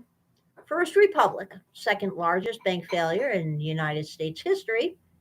Fifth bank to go poof in the last 2 months, if you include Credit Suisse. Everything's going wonderfully. Naturally, the media is oblivious, shall we say. Well, not entirely oblivious. The New York Times tried to treat this as just another Manic Monday when J.P. Morgan won the auction for fractions of a penny on the dollar and took over First Republic. The only people holding the bag so far are the shareholders. You know, supposedly all the depositors will be covered. This is a good thing. There are already quite a few more banks that are on the at-risk list. So we shall see what we shall see. You know, just saying. Yeah, Patrick, the climate king, amongst other things. So, today gold apparently closed at 1984 and 60 cents. And silver is holding steady at $24.97. So we're still playing with that $25 number. But I do believe it's going to go a little higher. Now, why does the goddess believe we're going to see it go a little higher?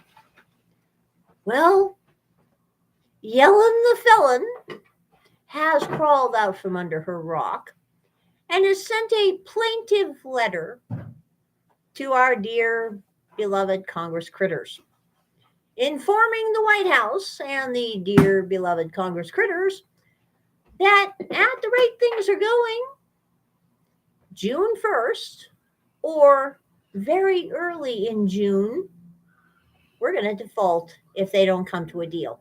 Now, on that matter, Kevin McCarthy put forth something that the Republicans passed and the Democrats yelled about, raising the debt ceiling by $1.5 trillion, but also making a few cuts here and there.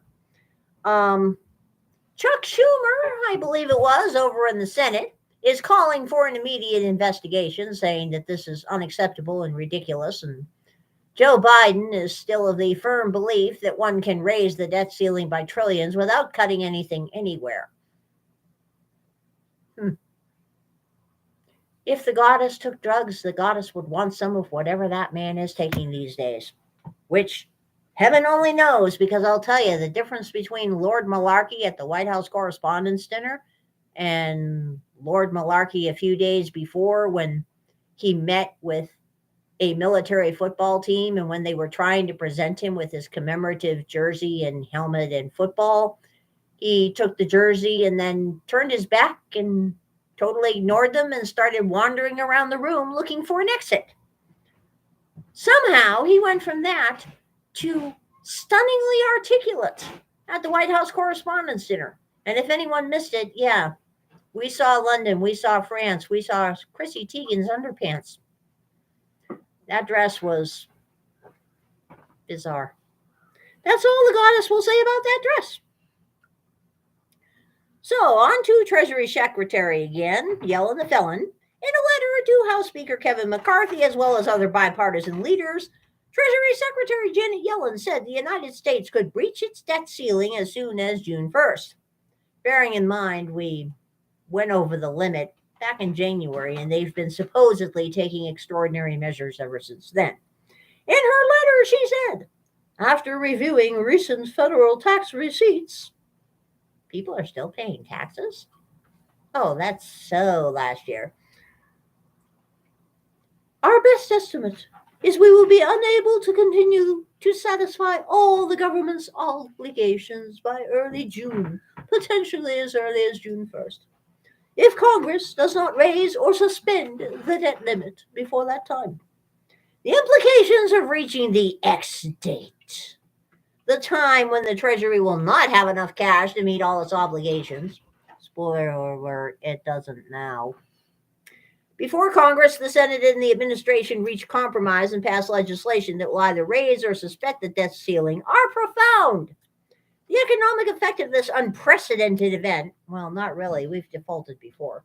People just don't talk about it. Could most certainly lead the United States into a recession or much worse. Spoiler alert, we're already in a recession. The United States has always met its obligations, which include interest payments to individuals and other nations. The government officially ran out of money on January 19th as the debt ceiling of $31.4 trillion with a T was reached. In prior instances, a divide between Democrats and Republicans has led to a delay in raising the debt ceiling. However, the divide between parties cannot be resolved without major compromises on both sides. Good luck with that. In April, House Republicans passed and forwarded the Limit, Save, Grow Act, a 320-page bill. Oh, that was their mistake. It's way too short. There's no pork in there. That would raise the debt limit by $1.5 trillion through the end of March 2024. According to McCarthy, the plan includes $4.5 trillion in savings through cutbacks. Just a little note here for anybody who actually looked at this thing. The cutbacks and savings they're talking about are merely rolling back to the figures from 2 years ago. So they're not really savings, so to speak. President Biden insists that legislation be passed to raise the debt ceiling without any additional conditions. The president's response was, "Folks, it's the same old trickle-down dressed up in MAGA clothing, only worse. The cuts target programs that millions of working and middle-class Americans count on, while separately pushing more tax giveaways that benefit corporations and the wealthy." Well, considering that the corporations and the wealthy are the people that actually create economic prosperity, just saying. Now that the government has less time than previously believed to raise or suspend the debt limit, it increases the probability of an 11th-hour showdown, at which time the rhinos will cave. Count on it. Historically, legislators have played kick the can, but in this instance, they are playing chicken. Gold futures traded to a high today of $2,015.40 before retreating as the dollar strengthened, resulting from a report that U.S. manufacturing and construction spending improved. As of 5:30 Eastern, the most active June 2023 contact is currently down $7.80 and fixed at $19.91.30. Just so you know. This is going to get interesting. The goddess is pretty darn sure our crop of rhinos will cave anyway, but it still could be pretty interesting. It should be noted that this is a very good time to investigate removing your funds from one of the big ones to one of the state-only or local ones, if you can find one that has good cash reserves. Because this is not going to stop anytime soon. We're hearing less and less about it only because the media doesn't want to talk about anything but what else is new. The media never wants to talk about anything. In other news, a couple of federal agencies with multiple letters all over the place are re-examining the Pebble Copper Gold project in Alaska. Namely, the U.S. Army Corps of Engineers is going to take a look again and see if they can make a different determination as to whether this project should go forward or not. On the plus side, Pebble is an incredibly rich deposit. On the minus side, and actually in this case the goddess does come down on the minus side unless good ways can be found to mine this project, it's going to majorly disrupt one of the finest salmon fisheries in the world.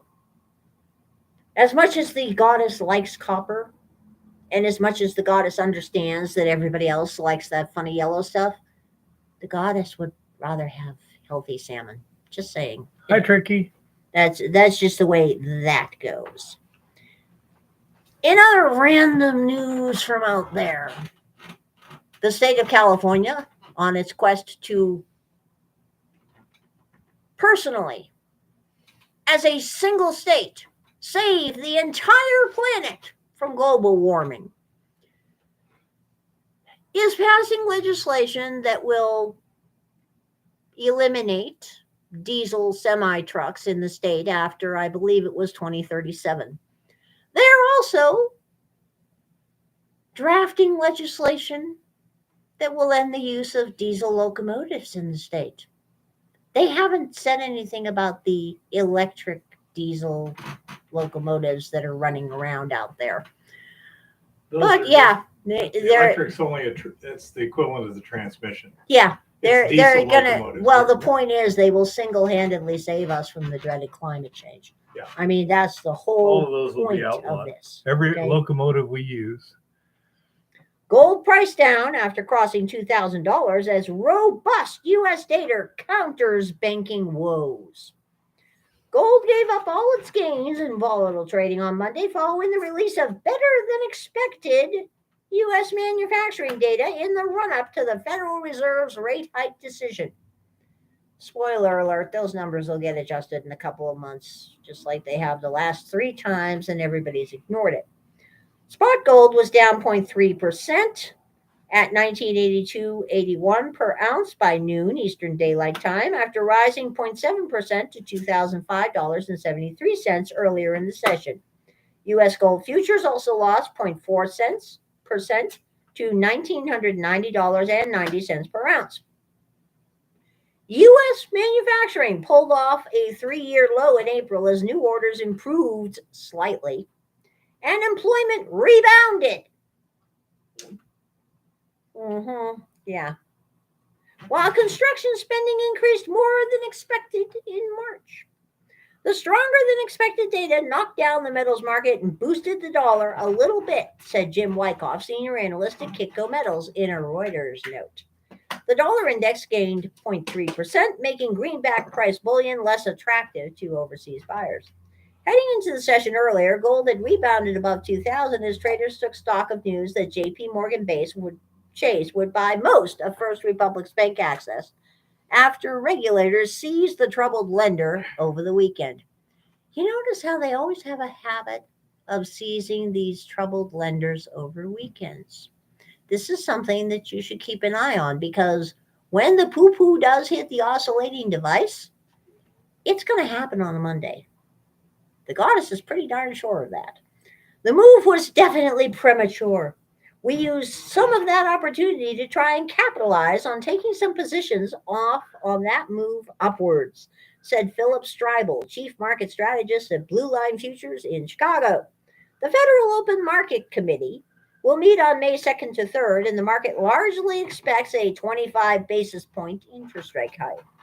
Investors will also focus on Fed Chair Jerome Powell's press conference to assess if the commentary pushes back market expectations of rate cuts before the year end amid the recent banking turmoil and threats of an imminent recession. Ongoing U.S. mint failures bring discredit to America and raise costs. Well, what else is new? No shit, Sherlock.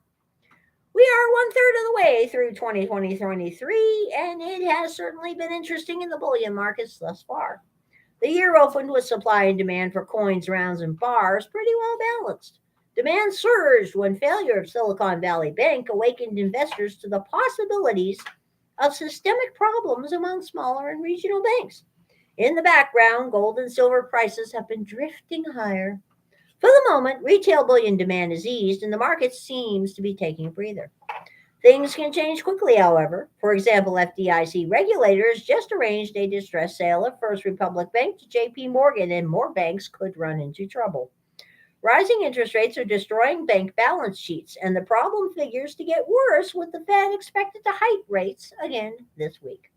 Add plenty of geopolitical uncertainty to the economic uncertainty, and all this points to continued demand for physical bullion. Here are some factors to consider on the supply chain, starting with the U.S. Mint. There are unfortunately no signs that our nation's sovereign mint is going to start living up to its charter and produce coins in quantities sufficient to meet public demand. The goddess does need to put in a little part here that everybody forgets. Our mint as much as the goddess despises our mint at the moment. Our mint is caught between a regulatory rock and a hard place. They are constitutionally mandated to produce this stuff, and they are legislatively mandated to produce coinage in quantities sufficient to meet public demand. At the same time, there are regulations in place that severely limit the price that they can pay for those blank planchets that they buy. A lot of them come from Sunshine Mint, for instance. The problem here is if you're Sunshine Mint and you're looking at breaking even or taking a small loss, selling your planchets to the mint, or minting rounds yourself and making a guaranteed profit, and custom minting rounds for many other people and making a guaranteed profit. Well, now, let's see here. Let's do some math. Yeah. You're not going to be selling to the mint when you don't have to, okay? That is just a horrible thing. That is the truth here, okay? I hate to say it. Despite the massive spike in demand for bullion coins 3 years ago, the dysfunctional U.S. Mint has somehow managed to produce fewer coins. Well, of course they have. Officials are blaming the COVID pandemic and difficulties securing enough blanks, which is in fact true. But those excuses ring hollow after so much time. The Mint produced roughly half as many silver eagles in 2022 as it did in 2021. Hey, maybe 2022 eagles will become a key date for numismatists. Based on 2023 sales year to date, the Mint is on track to produce roughly 20 million silver eagles this year. That's just over 4 million more coins than 2022. For the sake of comparison, the U.S. Mint produced 47 million coins in 2015, when the spot price was a lot lower.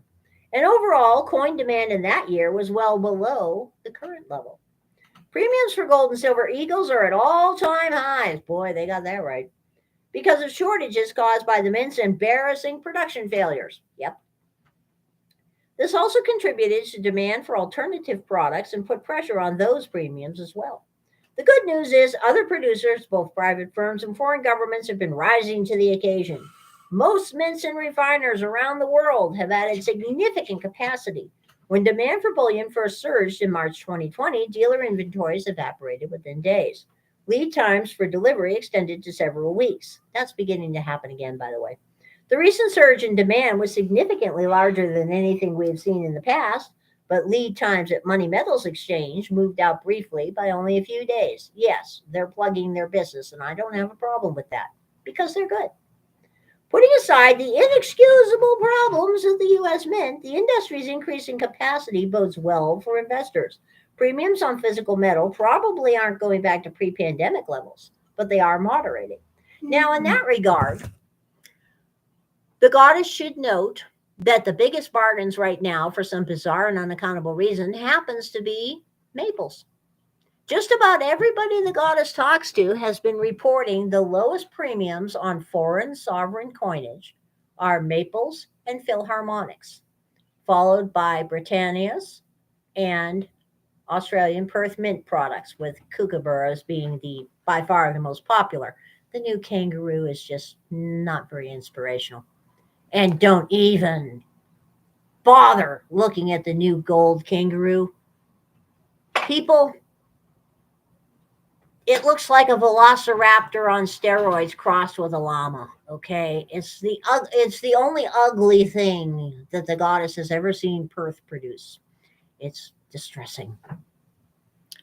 1 ounce coins and rounds right now where I am, Kodak, they are going for 5 over spot.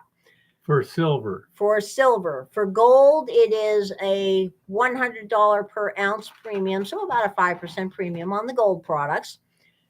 The averages I have seen across the spectrum, I have seen reports this week as low as $2.50 on generic silver rounds and as low as 2% premiums on gold rounds of various sizes. The highest I have seen was $7 over spot for generic rounds on silver, and on gold, it was 6.5% as the premium. So that's where we are as a premium spread. We're right about in the middle. The place people are really getting hit on premiums right now is in older U.S. coinage and older foreign coinage with silver content. Our constitutional silver and everybody else's junk silver. Right now, the last price quote I got from our store was 21 times face, which is a screaming deal. The average everywhere else is running 23 to 25 times face for junk silver. And that's for U.S. junk silver, the 90%. The 40% is running between 12 and 15 times face, believe it or not. Foreign stuff is running about 2 or 3 times higher than it should be for the multiple. So if you've got a foreign coin that should be at around 15 times face, it's actually 18. Go figure. Don't have any nuggets. I'm hard rock. Yeah, he don't got no nuggets. Remember, he already lost one of the 2 nuggets he carries on board not that long ago. Just saying, He seems to be stuffing his face again. The goddess is politely ignoring this breach of etiquette here. But basically, what people are seeing is the foreign sovereign rounds, the foreign sovereign coins are actually a better deal right now by far than American silver eagles. The foreign gold coins are a better deal by far than American gold eagles, which is generally the case, but usually the spread isn't as bad as it is. When you've got websites online offering flash sales on American silver eagles at $50 a piece, yeah, that's ridiculous. Okay.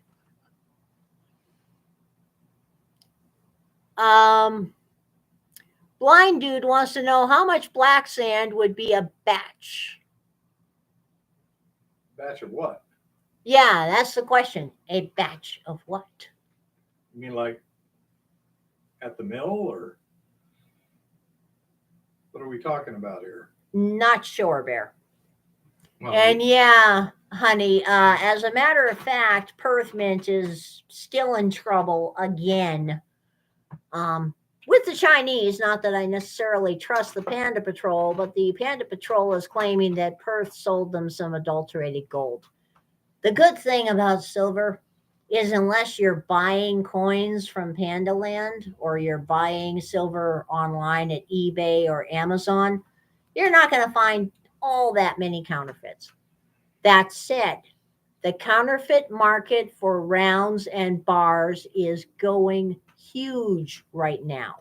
Do not buy rounds and bars online unless you're buying them from the recommended website of a legitimate dealer.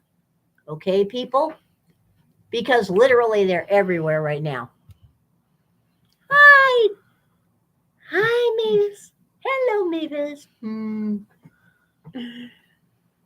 Hello. Wow. We get to say hi to one of Turkey's kids. Cool. But yeah, right now, there has been, coincidentally, with the price of silver going up a little bit, there has been a ridiculous uptick in counterfeit buffalo rounds, counterfeit buffalo bars, a lot of 3/9 fine German silver being sold on eBay, through Wish.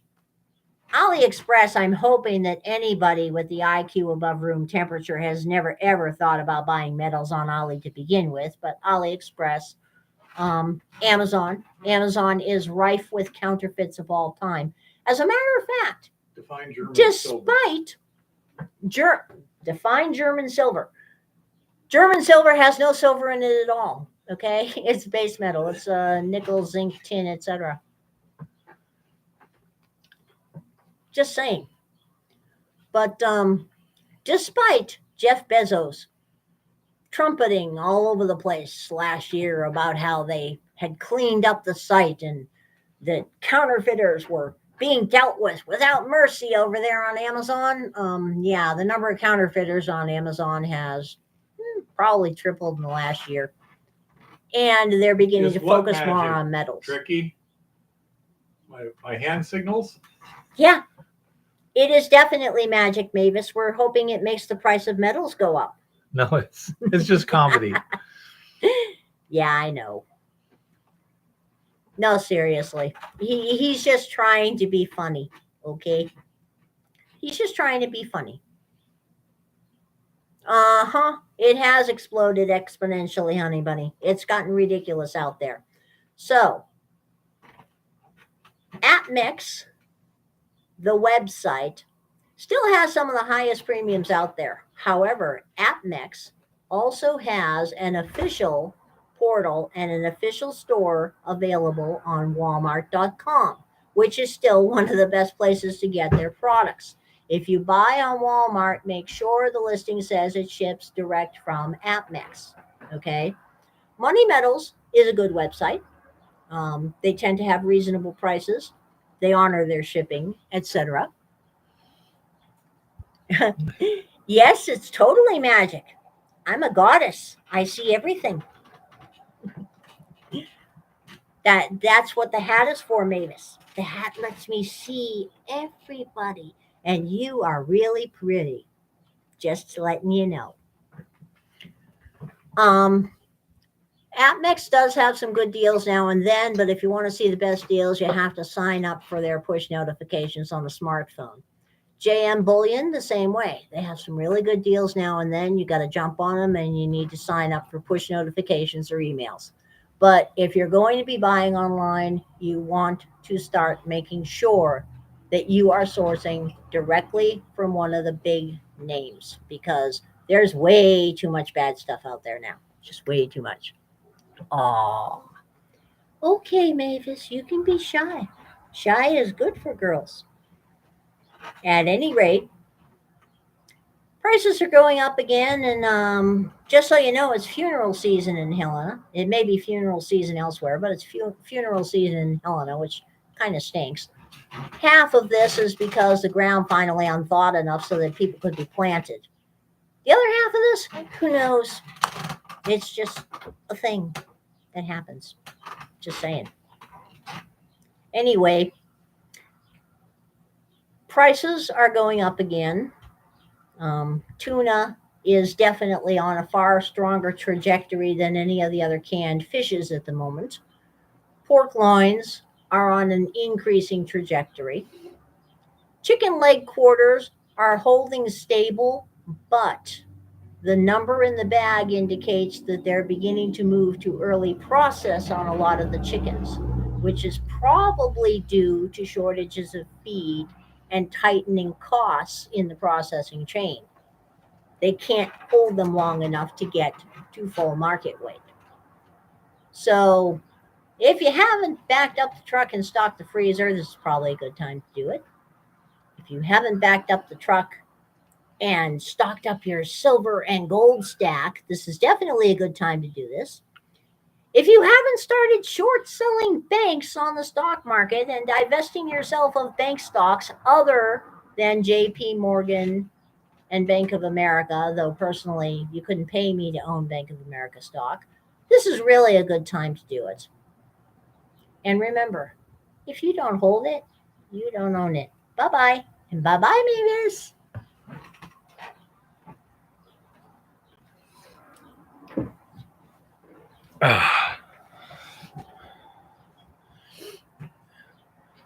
Just because you're paranoid doesn't mean nobody's out to get you, honey bunny. Yeah. Eggs have been fluctuating a bit at Walmart right now. Tricky and Shaggy said bye-bye. Have a good one. Hi, Mavis. I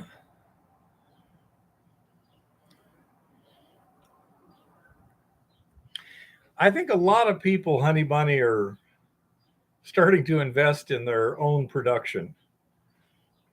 Chris says, take care. Yeah, everybody with any brains. Paranoid. I like the way you spelled that.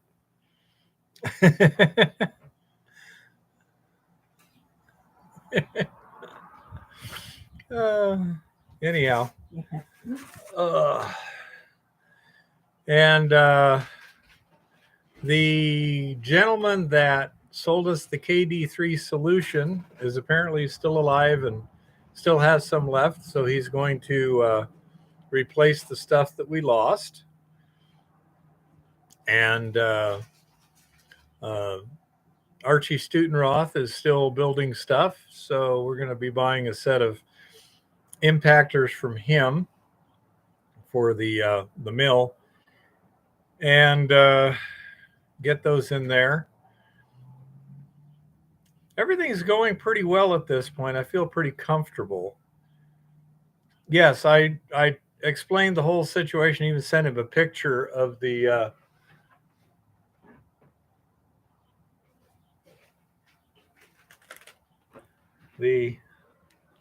bottle failure.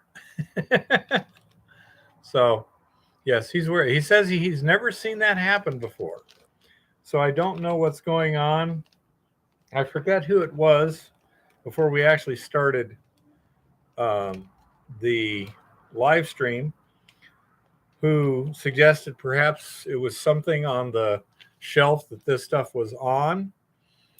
While that's possible, I don't have any indication of that. I really have no idea what happened. And part of the thing is, let's see if we can, if this will actually show, but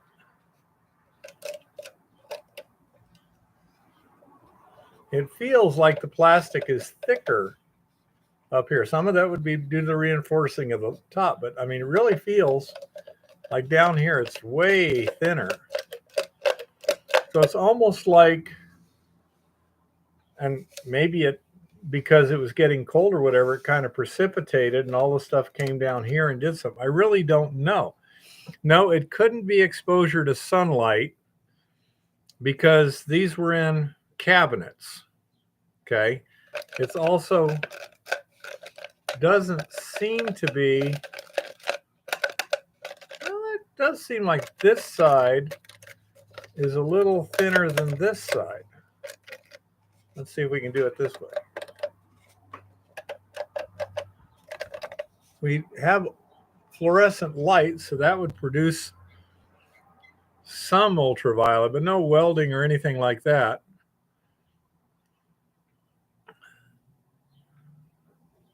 Yeah, basically a cool, dark place, or a room temperature dark place. Anyhow, once we get the new stuff, we'll put it in glass bottles, so we won't have to worry about it. And so, say whatever it is, theoretically it will be fixed, and 2 pints of that stuff will last us years, many years at the current rate of consumption. So I won't have to do any research on that, which is good because I got plenty of stuff to do here in the near future. I have no idea, Honey Bunny. It took almost a week before he answered my email, and I went and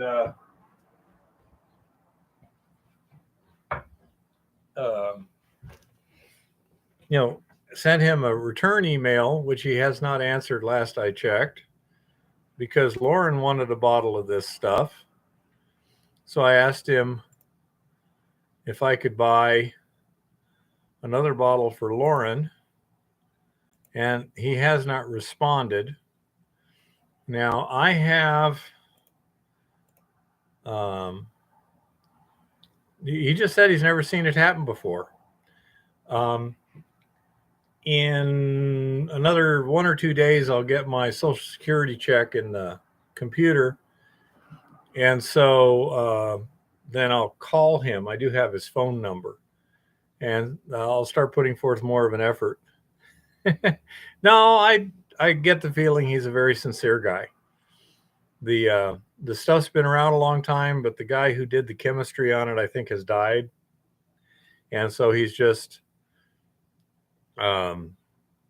redoing it. Well, what could have happened, and I don't know, again, I haven't talked to him in any detail, was that at the time that they were selling it before, he was using a particular kind of bottle or something, but he has it currently in larger stock bottles or containers or something. And when I wanted some, he took some of that and put it in new containers that he just got. Yeah. And so I really don't know. My guess is he thought it was essentially the same bottle, but they changed the plastic or something.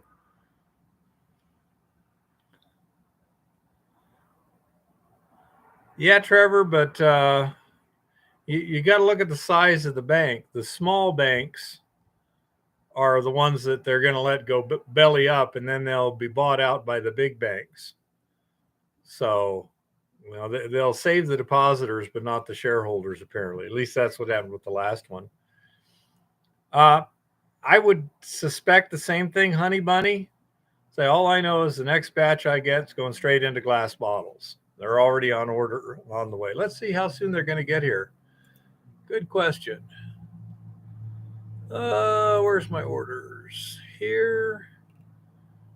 Let's see. They are going to be here. They have been shipped. And tracking ID, see all updates. And they arrived at Tennessee. Carrier picked up the package. I'm not sure what carrier. So anyhow, I'm guessing that means they're in the mail. And my little trout beads here, let's see what they're going to. They're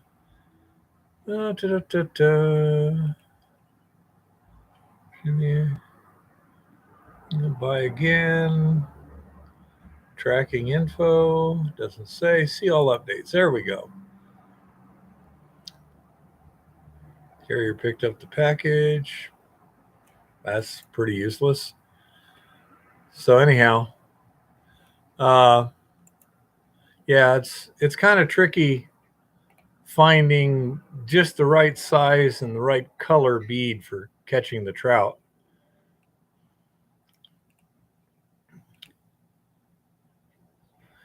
What's the bottle?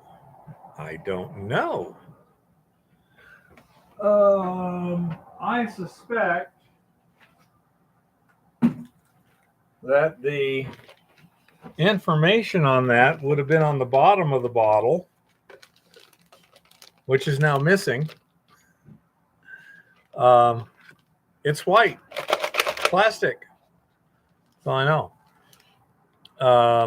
So I really don't know, Chris. The bottles are over in Lauren's lab's trash can. So anyhow, it's going to go in glass as soon as it gets here, the next batch. Oh.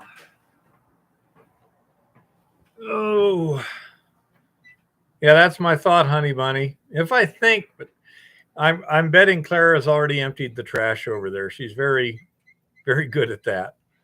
So we'll see, but I'll try and remember to look. It's not high on my priority list. Bridgen has tweeted that the interview with Dr. John Campbell is on Rumble. Yeah, so the John Campbell thing is on Rumble now. Where did I put the... Wow, here's my eraser. But I don't see my... Well, there's one of them. Oh, and by the way, Pauline Jean-Pierre has announced that illegal immigration has come down by more than 90%, thanks to Joe Biden. Really? Illegal immigration is down 90%? Our census number is going to jump by about 1 million when Title 42 stops. Yep. Anyhow, so I really don't know what it was. Dr. John Campbell, he's a British doctor who was interviewing a member of parliament. and posted the video today. He's been the video's been removed with a strike from YouTube. YouTube timeout because he was reporting what a member of parliament said. You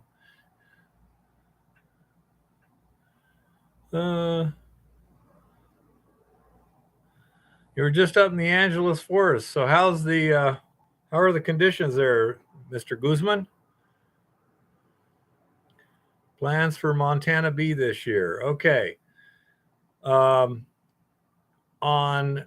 Montana Bee, we are going to go up there before the end of the month, mine some material, continue to try and sink the decline to the 40-foot level and mine that material. And we'll see how it goes by the time we get down to the 40-foot level and get that established. After that, we'll kind of make the call. Once we can get up to top of the hill, we'll be heading up there to start our preliminary search and evaluation to try and see what we can find there. We also have other possibilities. I've got a sample from Dave that I need to crush and analyze. We're going to be seeing Jeff Kablock in August about some of his properties. Right now, Montana Bee shows no economic profitability potential at the restrictions that we're operating under. And so if we don't find something better there, we will stop mining there and focus on finding someplace else. Yeah, Honey Bunny, I understand, but we'd have to see how much it is. Now, I did talk to Lauren the other day, and it looks like we can mine and haul the material to the ranch for in the order of $200 to $300 per ton, mine and transport.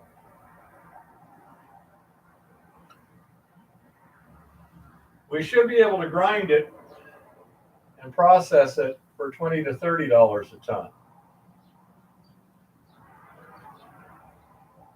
plus labor. Okay, so with that situation, assuming we got some decent grades up there in the third of an ounce to the ton, to half an ounce to the ton, we should be able to make at least a modest profit on them. But that's why we were talking metal detectors earlier on in the evening, and because that's one of the things you can do to find where the mineralization is.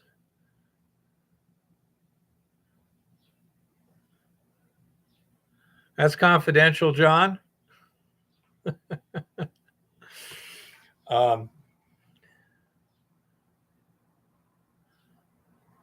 No problem, Tricky. Got plenty of interesting stuff going on.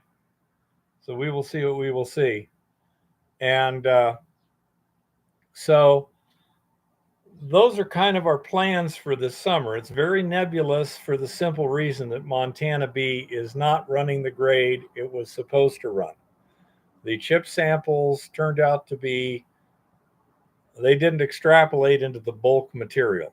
Could have been just statistically, we had a few high samples for whatever reason. We're in Helena, Montana, Mr. Guzman. And so that means that we can't make money on Montana Bee at this grade. If we were running the grade originally anticipated, we would be getting close to break even. I mean, we'll be in that area, but at the current time, no go.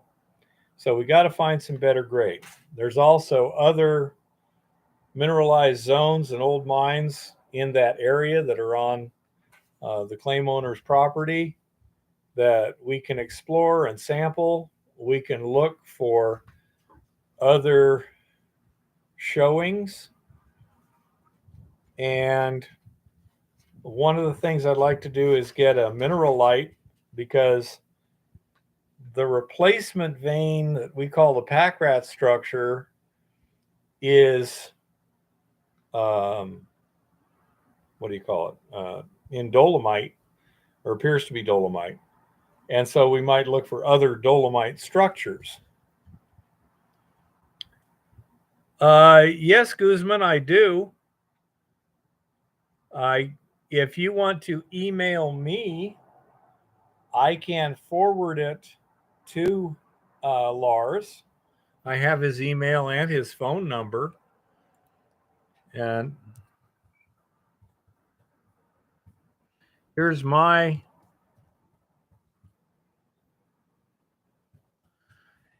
email. No, that's not going to work there. Hard Rock, not Herd Rock.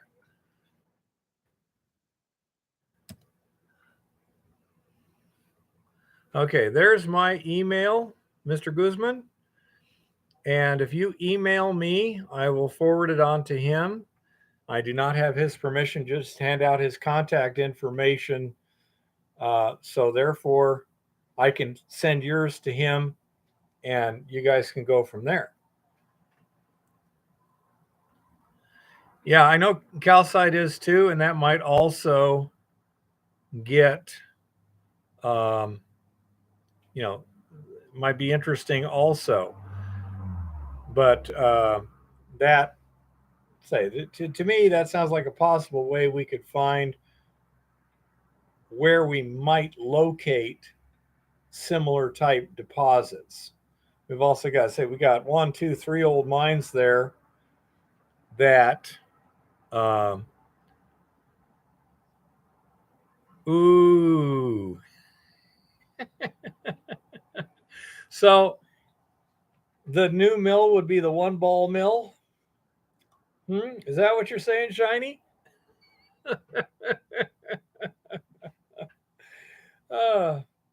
But I say we have a lot of exploration to do, if nothing else.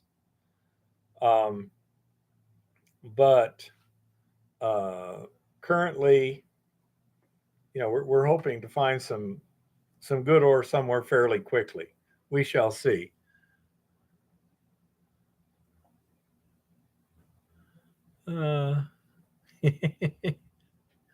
Pretty much, John. Tricky. Oh, wow. We may get lucky. I hope not to wind up in court. What, little one? A screenwriter's strike may happen this week. Oh, screenwriter's strike. Shut down Jimmy Kimmel and a whole bunch of other people. Good. Perfect timing. But anyhow, what's the matter, Shiny? What? You haven't had internet or something?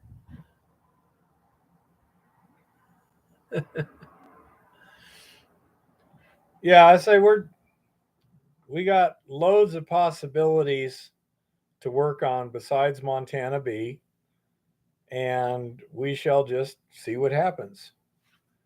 Okay, let me go to my email.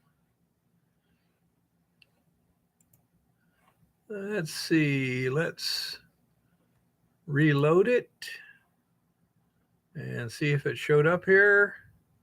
Don't see it there. Mr. Guzman, not there. Hasn't showed up yet, Senor Guzman.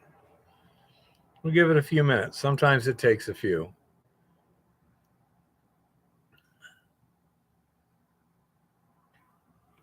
So, anyhow, that's basically the plan. So we'll play it by ear. But as I say, we have plenty of interesting things to do. And if we don't find any ore, in time for mid-season or whatever, then we'll focus on, exploration. Gee, even I'd have to go places and look at things. Ooh, what a shame. Wow, sweet, Shiny. What kind of grades are you getting, if you don't mind me asking? So, I say we have a lot of stuff to do. I say we even just the ridge that Montana B is on. I've got a number of old mines to properly explore. A bucket and a half of dirt, 0.3 grams. Let's see. So, a bucket and a half of dirt's about 75 pounds. 2,000 divided by 75 times 0.3. That's almost a third of an ounce to the ton. That's not bad. Not super great or anything. Hey, winging it. Mexico, winging it traces. Mexico's new mining laws passed last Saturday will raise the price of gold and silver. Oh, we definitely test, Shaggy. You take an old mine, even if you know it's a gold mine, which it might not have been, you got to get some samples to see what's still there. Even if you had historic production records, that tells you what they took out. And for obvious reasons, they wanted to take out the best stuff, and therefore what's left may very well be substantially less than that. I think you reverse that, Shiny Rocks. If that's reversed, that would be extraordinary. Very good indeed. Okay, Tricky. Yeah, little one. I doubt that he's getting 200 tons per ounce. Seems wildly implausible. On the other hand, 200 ounces per ton, that's possible. But, yeah.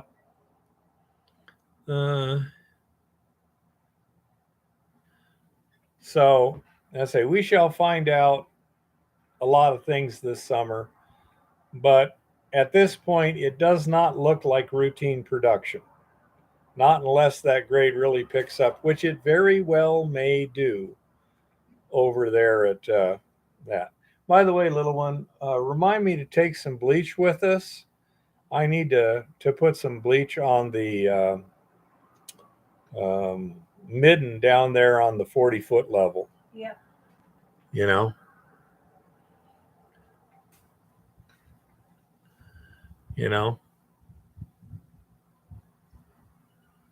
Let's see. So, I say we should probably get that on there first thing, give it some time to work.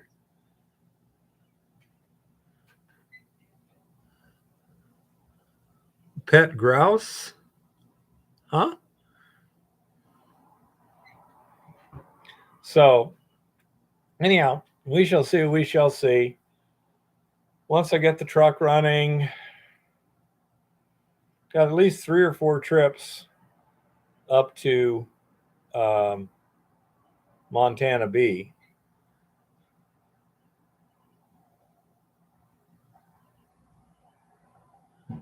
That can work, Shiny. Okay, pack rats are not the main vector. Deer mice are. But up in this area, we have something called hantavirus. And it can be in the pack rat middens.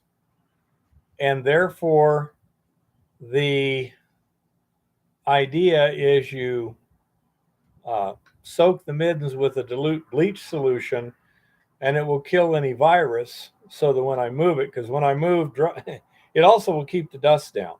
All rodent middens can carry a wide variety of pathogens that can be reactivated even though they're dry. Yeah. And so it'll keep the dust down, it'll kill pathogens, because I'm going to have to move it out of my way. And one thing that we do, of course, I'm wearing gloves, I'm wearing a respirator, and when I do midden moving, then once I've moved the midden and I'm going back to mining, then I take off all my clothes, put them in a trash bag, and then we haul them back to the back to town and put them directly in a separate washing machine with bleach. So the whole idea is to minimize the risk of getting some kind of a seriously unpleasant disease. And hantavirus is a seriously unpleasant disease. Now, I'm not going to be using shop bag. This is not a little bit of midden. We're talking, I don't know, the last midden I moved was what, 12 buckets full? At least, yeah, something like that. And that was a small one compared to some. Yeah, that one at the 40-foot level, yep, that's been stacking up for a while. These are multi-generational middens. In fact, various biologists have found middens that stretch back a couple of 100 years. They can get huge. Yeah, so anyhow,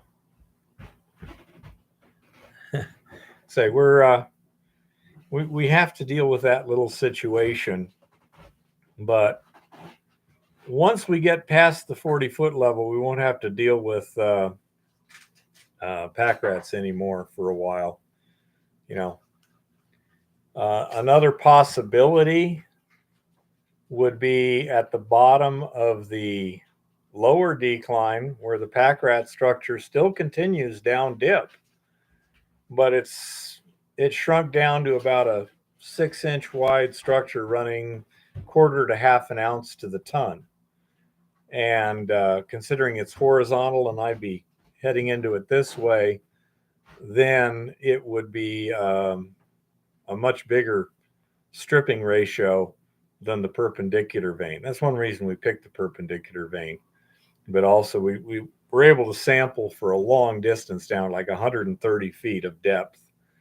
And at greater depth, it decreases in grade.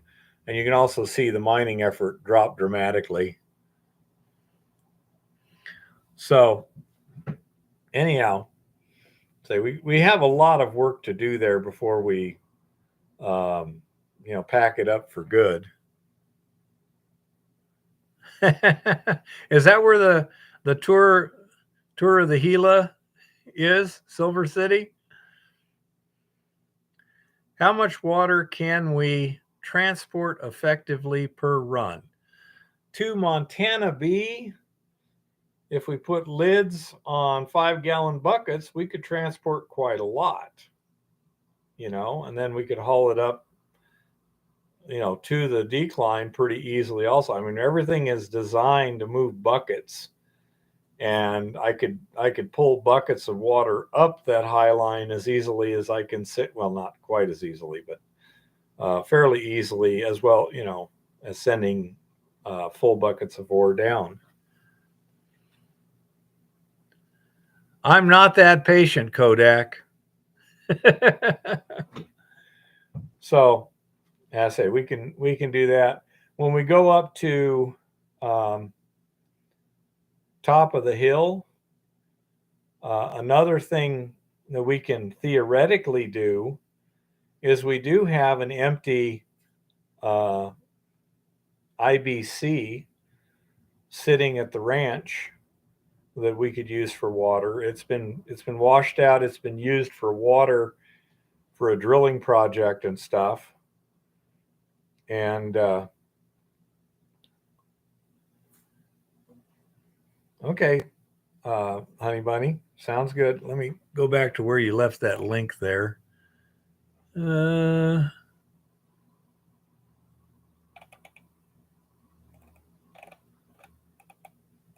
Okay, that's just a link for information.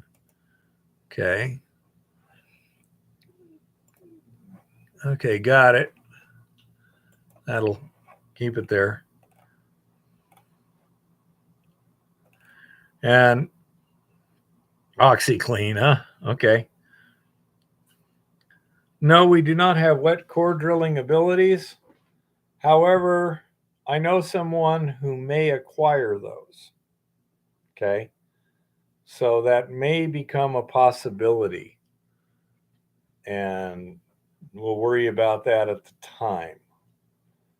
But right now that would be expensive no matter what. But that may become a possibility. And we'll go from there. But they've got a lot of stuff to do, just not sure how it's all going to shake out. Of course, nobody knows what's going to shake out in the next year or so. That's one of those deals where everything is up in the air right now. But assuming nothing else dramatically impacts the plans, then yeah, we'll start at Montana B.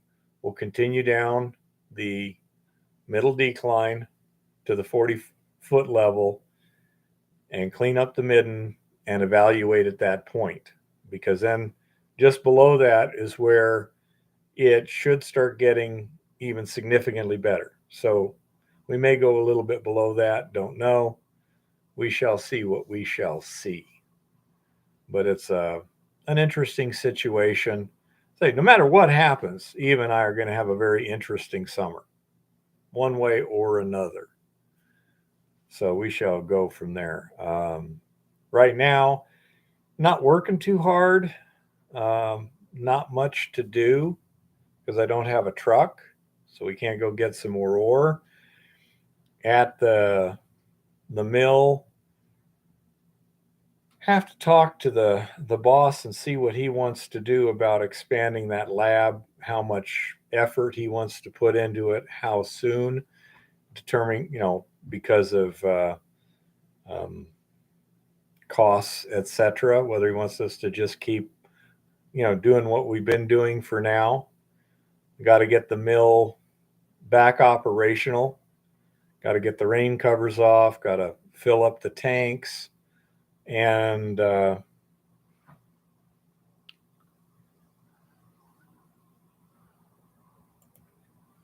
okay, getting it. 55-pound sodium. Okay, doesn't say how much there. Okay, let's see.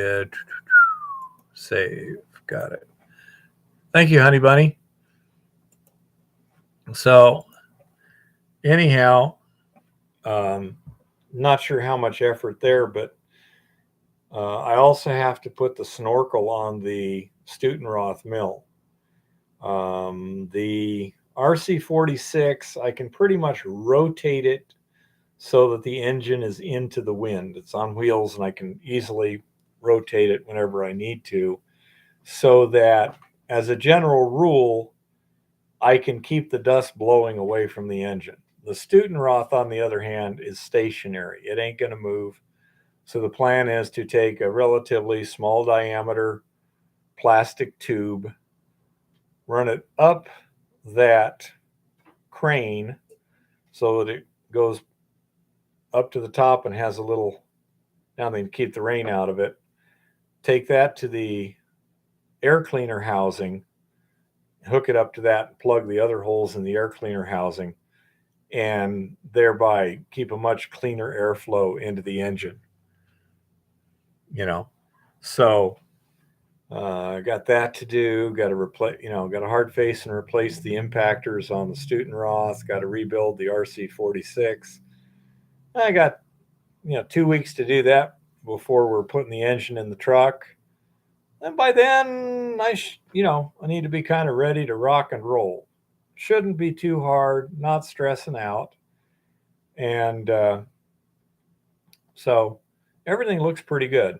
And say Wednesday, Eve and I are going to go fishing at that spot Randy and I found the last day Randy was here. And if nothing else, it's very scenic, and there's a lot of fish there.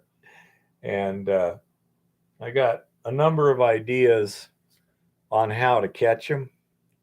What Randy was using was working slow, but he was getting some bites, caught one good fish. I got some other ideas that may or may not work better. I don't know. We'll see, but we can have a good time. And say I want to get things figured out before my daughters get here so that they can have something to do while Will and me and Devin are swapping out an engine. They'll probably go to Beaver Creek because they can drive right to it. Hey, Tricky. Either that or the boat ramp at York River Bridge. That's another spot that's real easy to get to. And the trout should be spawning at that time, and that's pretty fun. The place that Eve and I are planning on going, that Randy and I did, I don't think my oldest daughter will be able to make that hike. Of course I throw them back, John. I'm not a big fish eater, and the goddess doesn't eat big trout. This big, plus or minus a little bit, because the big ones get muddy. That's what she wants. That's what I get. If it doesn't fit what she tells me to bring home, I don't bring it home. If Jim or Lauren wants some smokers, that's fine with me. I can do that. I'll clean them up and bring them back. Although I think I can only bring back 1 over 18 inches. Let's see. Rainbow trout limit below Hauser Dam. Let's see how good this is.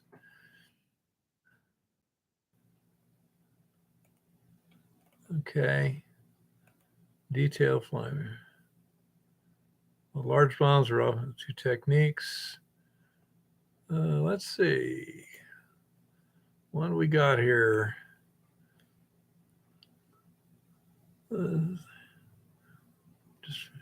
Just trout fishing is limited to just a few spots on the Missouri,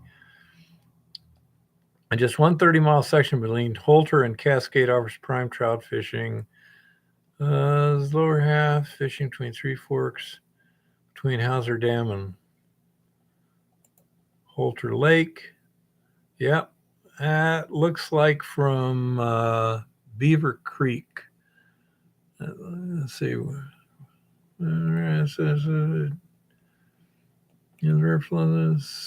Okay, it doesn't say what the dam limit is.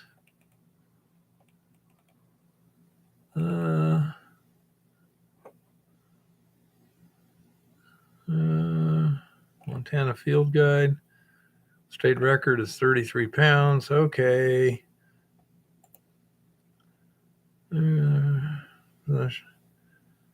Possession of during catch and release season. When is catch and release season? October 1 through the last day of February. Okay, so that doesn't matter. Doesn't say what the minimum. I'm gonna have to look that up. I believe you're correct that it's 1 over 18 inches. I think it's 1 trout over 18 inches is the limit. I think it's 5 fish total. No browns, but only 1 fish over 18.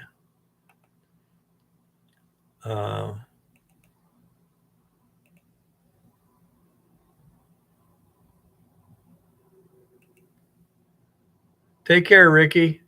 There's quite often a fish and game person in that area.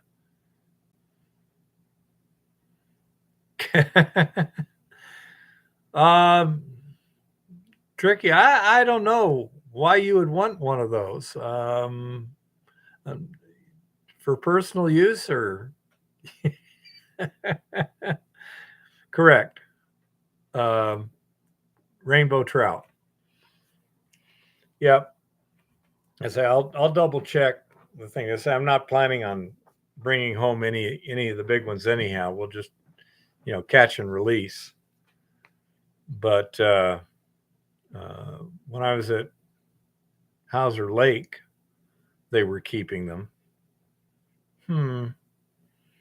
Yeah, not sure. We got the regulations in the truck, so I'll have to look it up. Well, actually, yeah, it was in the truck, wasn't it?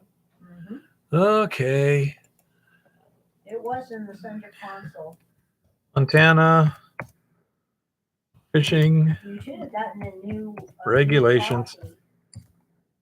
I'm sure, but if it isn't in the thing, 2023 general fishing, Western District. Yeah. Pretty sure it's the Western District. Mm-hmm. I believe so. So read, okay, fine. 2023 fishing regulations, that's fine. Let's see. Bighorn, Georgetown, Missouri River, upstream from Fort Peck. That would be go to 82, huh? Zing.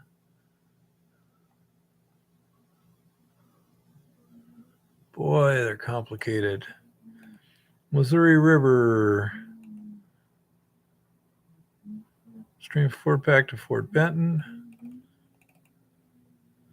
Downstream from Highway 10, Tongue River, 12 mile, Yellowstone and Lower Missouri? No, it's supposed to be Upper Missouri. Eastern District? No. Going to be in the Western District. Oh, so complicated. Central District? Canyon Ferry, yep. Canyon Ferry Dam to Hauser Reservoir, including Canyon Ferry Dam. Walleye 10 daily, only 1/15. Combined trout and kokanee, 5 trout and kokanee daily and in combination. Yellow perch, northern pike, no limit. Catch and release for bound trout, except anglers 14 years of age or younger may take 1 per day. Helena Valley, Hells Canyon Creek, Holter Reservoir, walleye 5 daily, catch and release for brown trout, up to American Bar Gulch. What's this other one here? Holter, including Canyon Ferry Dam tailwater and Lake Helena. Guthrie Helena Valley regulations. It'd be nice if they could just do it geographically, so you go from one to the other. It's listed alphabetically in the book. That would be nice, except from Hauser to Holter, there's a stretch of river that it is not listed here. Up to the American Bar Gulch, approximately 4.6 miles downstream from Hauser Dam. Fine. What is it above there? From the American Bar to Hauser Dam. Oh my goodness. Jefferson River, Lake Helena, Missouri. Where's Missouri? Okay, Hauser Reservoir, Holter Reservoir, American Bar Gulch. Okay, Teton, Toston, Canyon Ferry, Hauser Dam, to American Bar Gulch. Okay, combined trout. Standard river stream limits apply except catch and release for browns. Okay, so it's basically 5 per day. No size limit. That's on the walleye. Okay, I can live with that.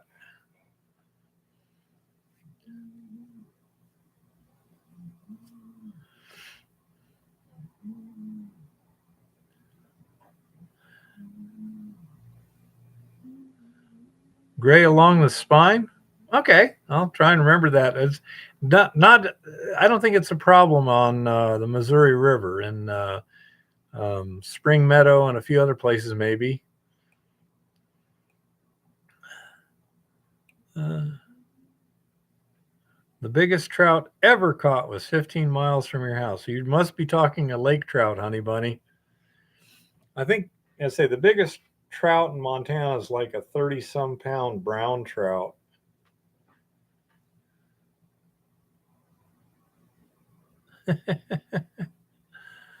Oh, but yeah, I'm gonna try a number of things.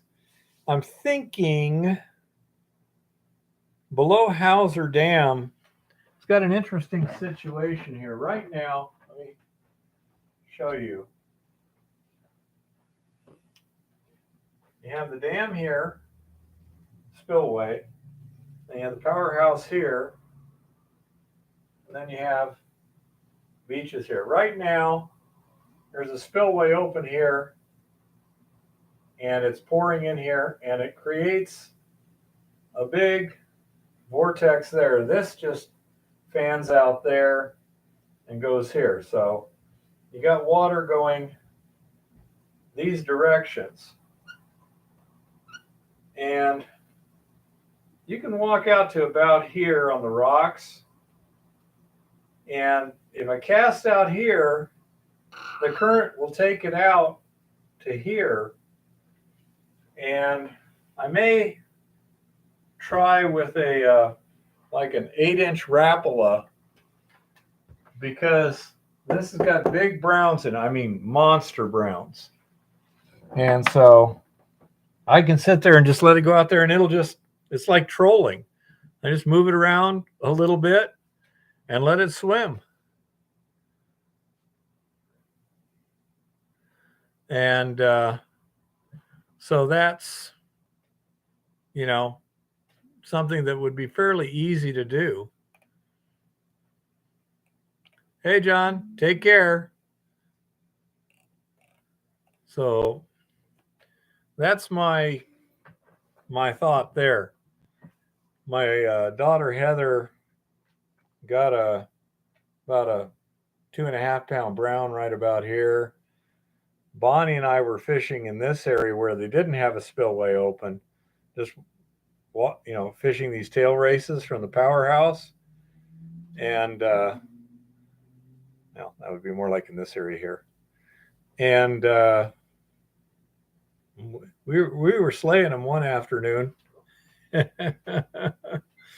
We kicked butt, but we'll see. Anyhow, I'll have a good time, figuring out what does and doesn't work. And if I just catch 1 or 2 fish in a day, that'll be fine. I was talking to one guy at the fishing store, and he was saying in that direction, he usually catches like, 5 to 10 fish an hour. I was like, well, shoot, that's pretty good. So we'll see. But that's the evil plan. So all in all, that's what I got here. Well, you can use fly fishing with a fly pole, or let's see, you can use a water bobber. This thing will take water. You put as much water as you want. If you fill it all the way up with water, it actually sinks, and you can cast this thing like 50 yards. But you can put this on your line about 6 feet ahead of the fly and throw it out there and work it pretty much like you would a fly rod. What I've done here, this simulates a piece of roe.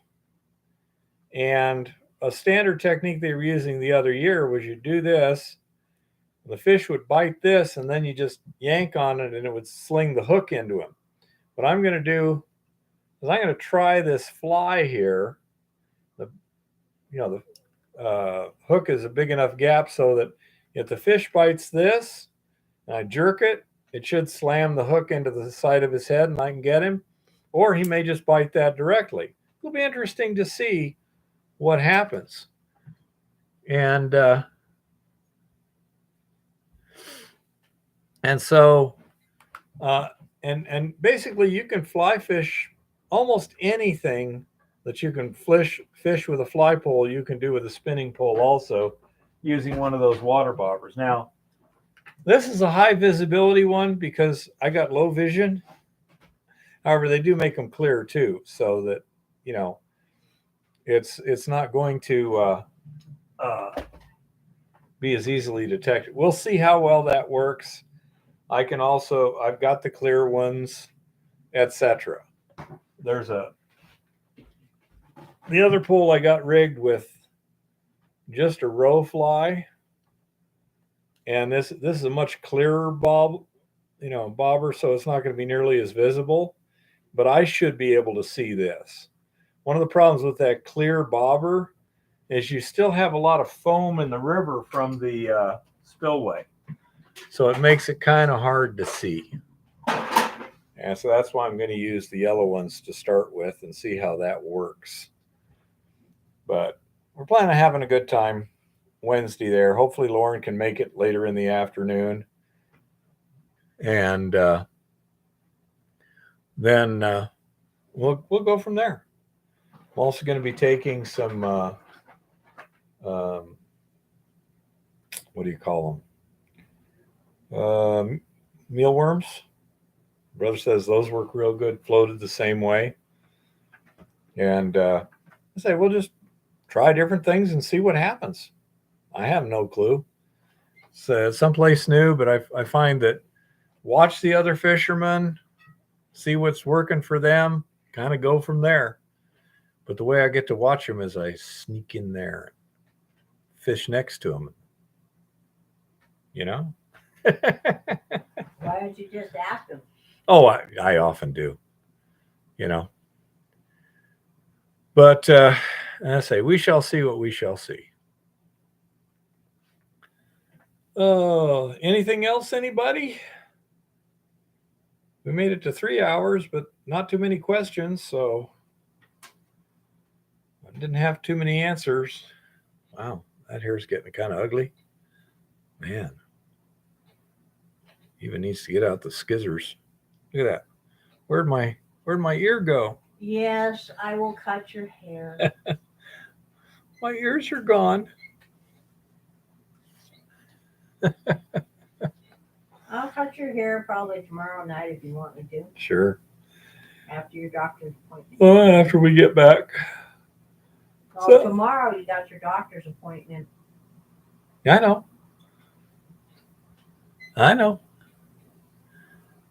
Take care, Shaggy. We'll do our best. I've already got Eva's walking stick loaded in the car. A massive kettle of poke, huh? How does poke taste, little one? Have you ever had it? Yeah. How does it taste? It tastes okay. It's green, I believe. Okay. That's right, Outlaw.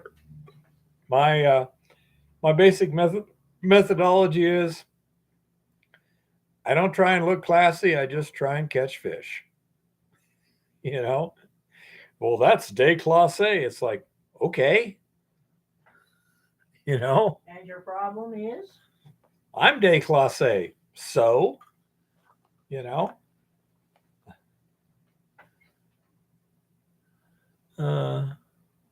Take care, Tricky. Glad we got to say hi to the little one there. A little bit like spinach, huh? You said you need to change the water. Mm-hmm. I presume you're boiling something out of it that's like oxalic crystals or something. You don't change the water and it can really wreck your stomach. Yeah. Take care, Tricky. Stay safe.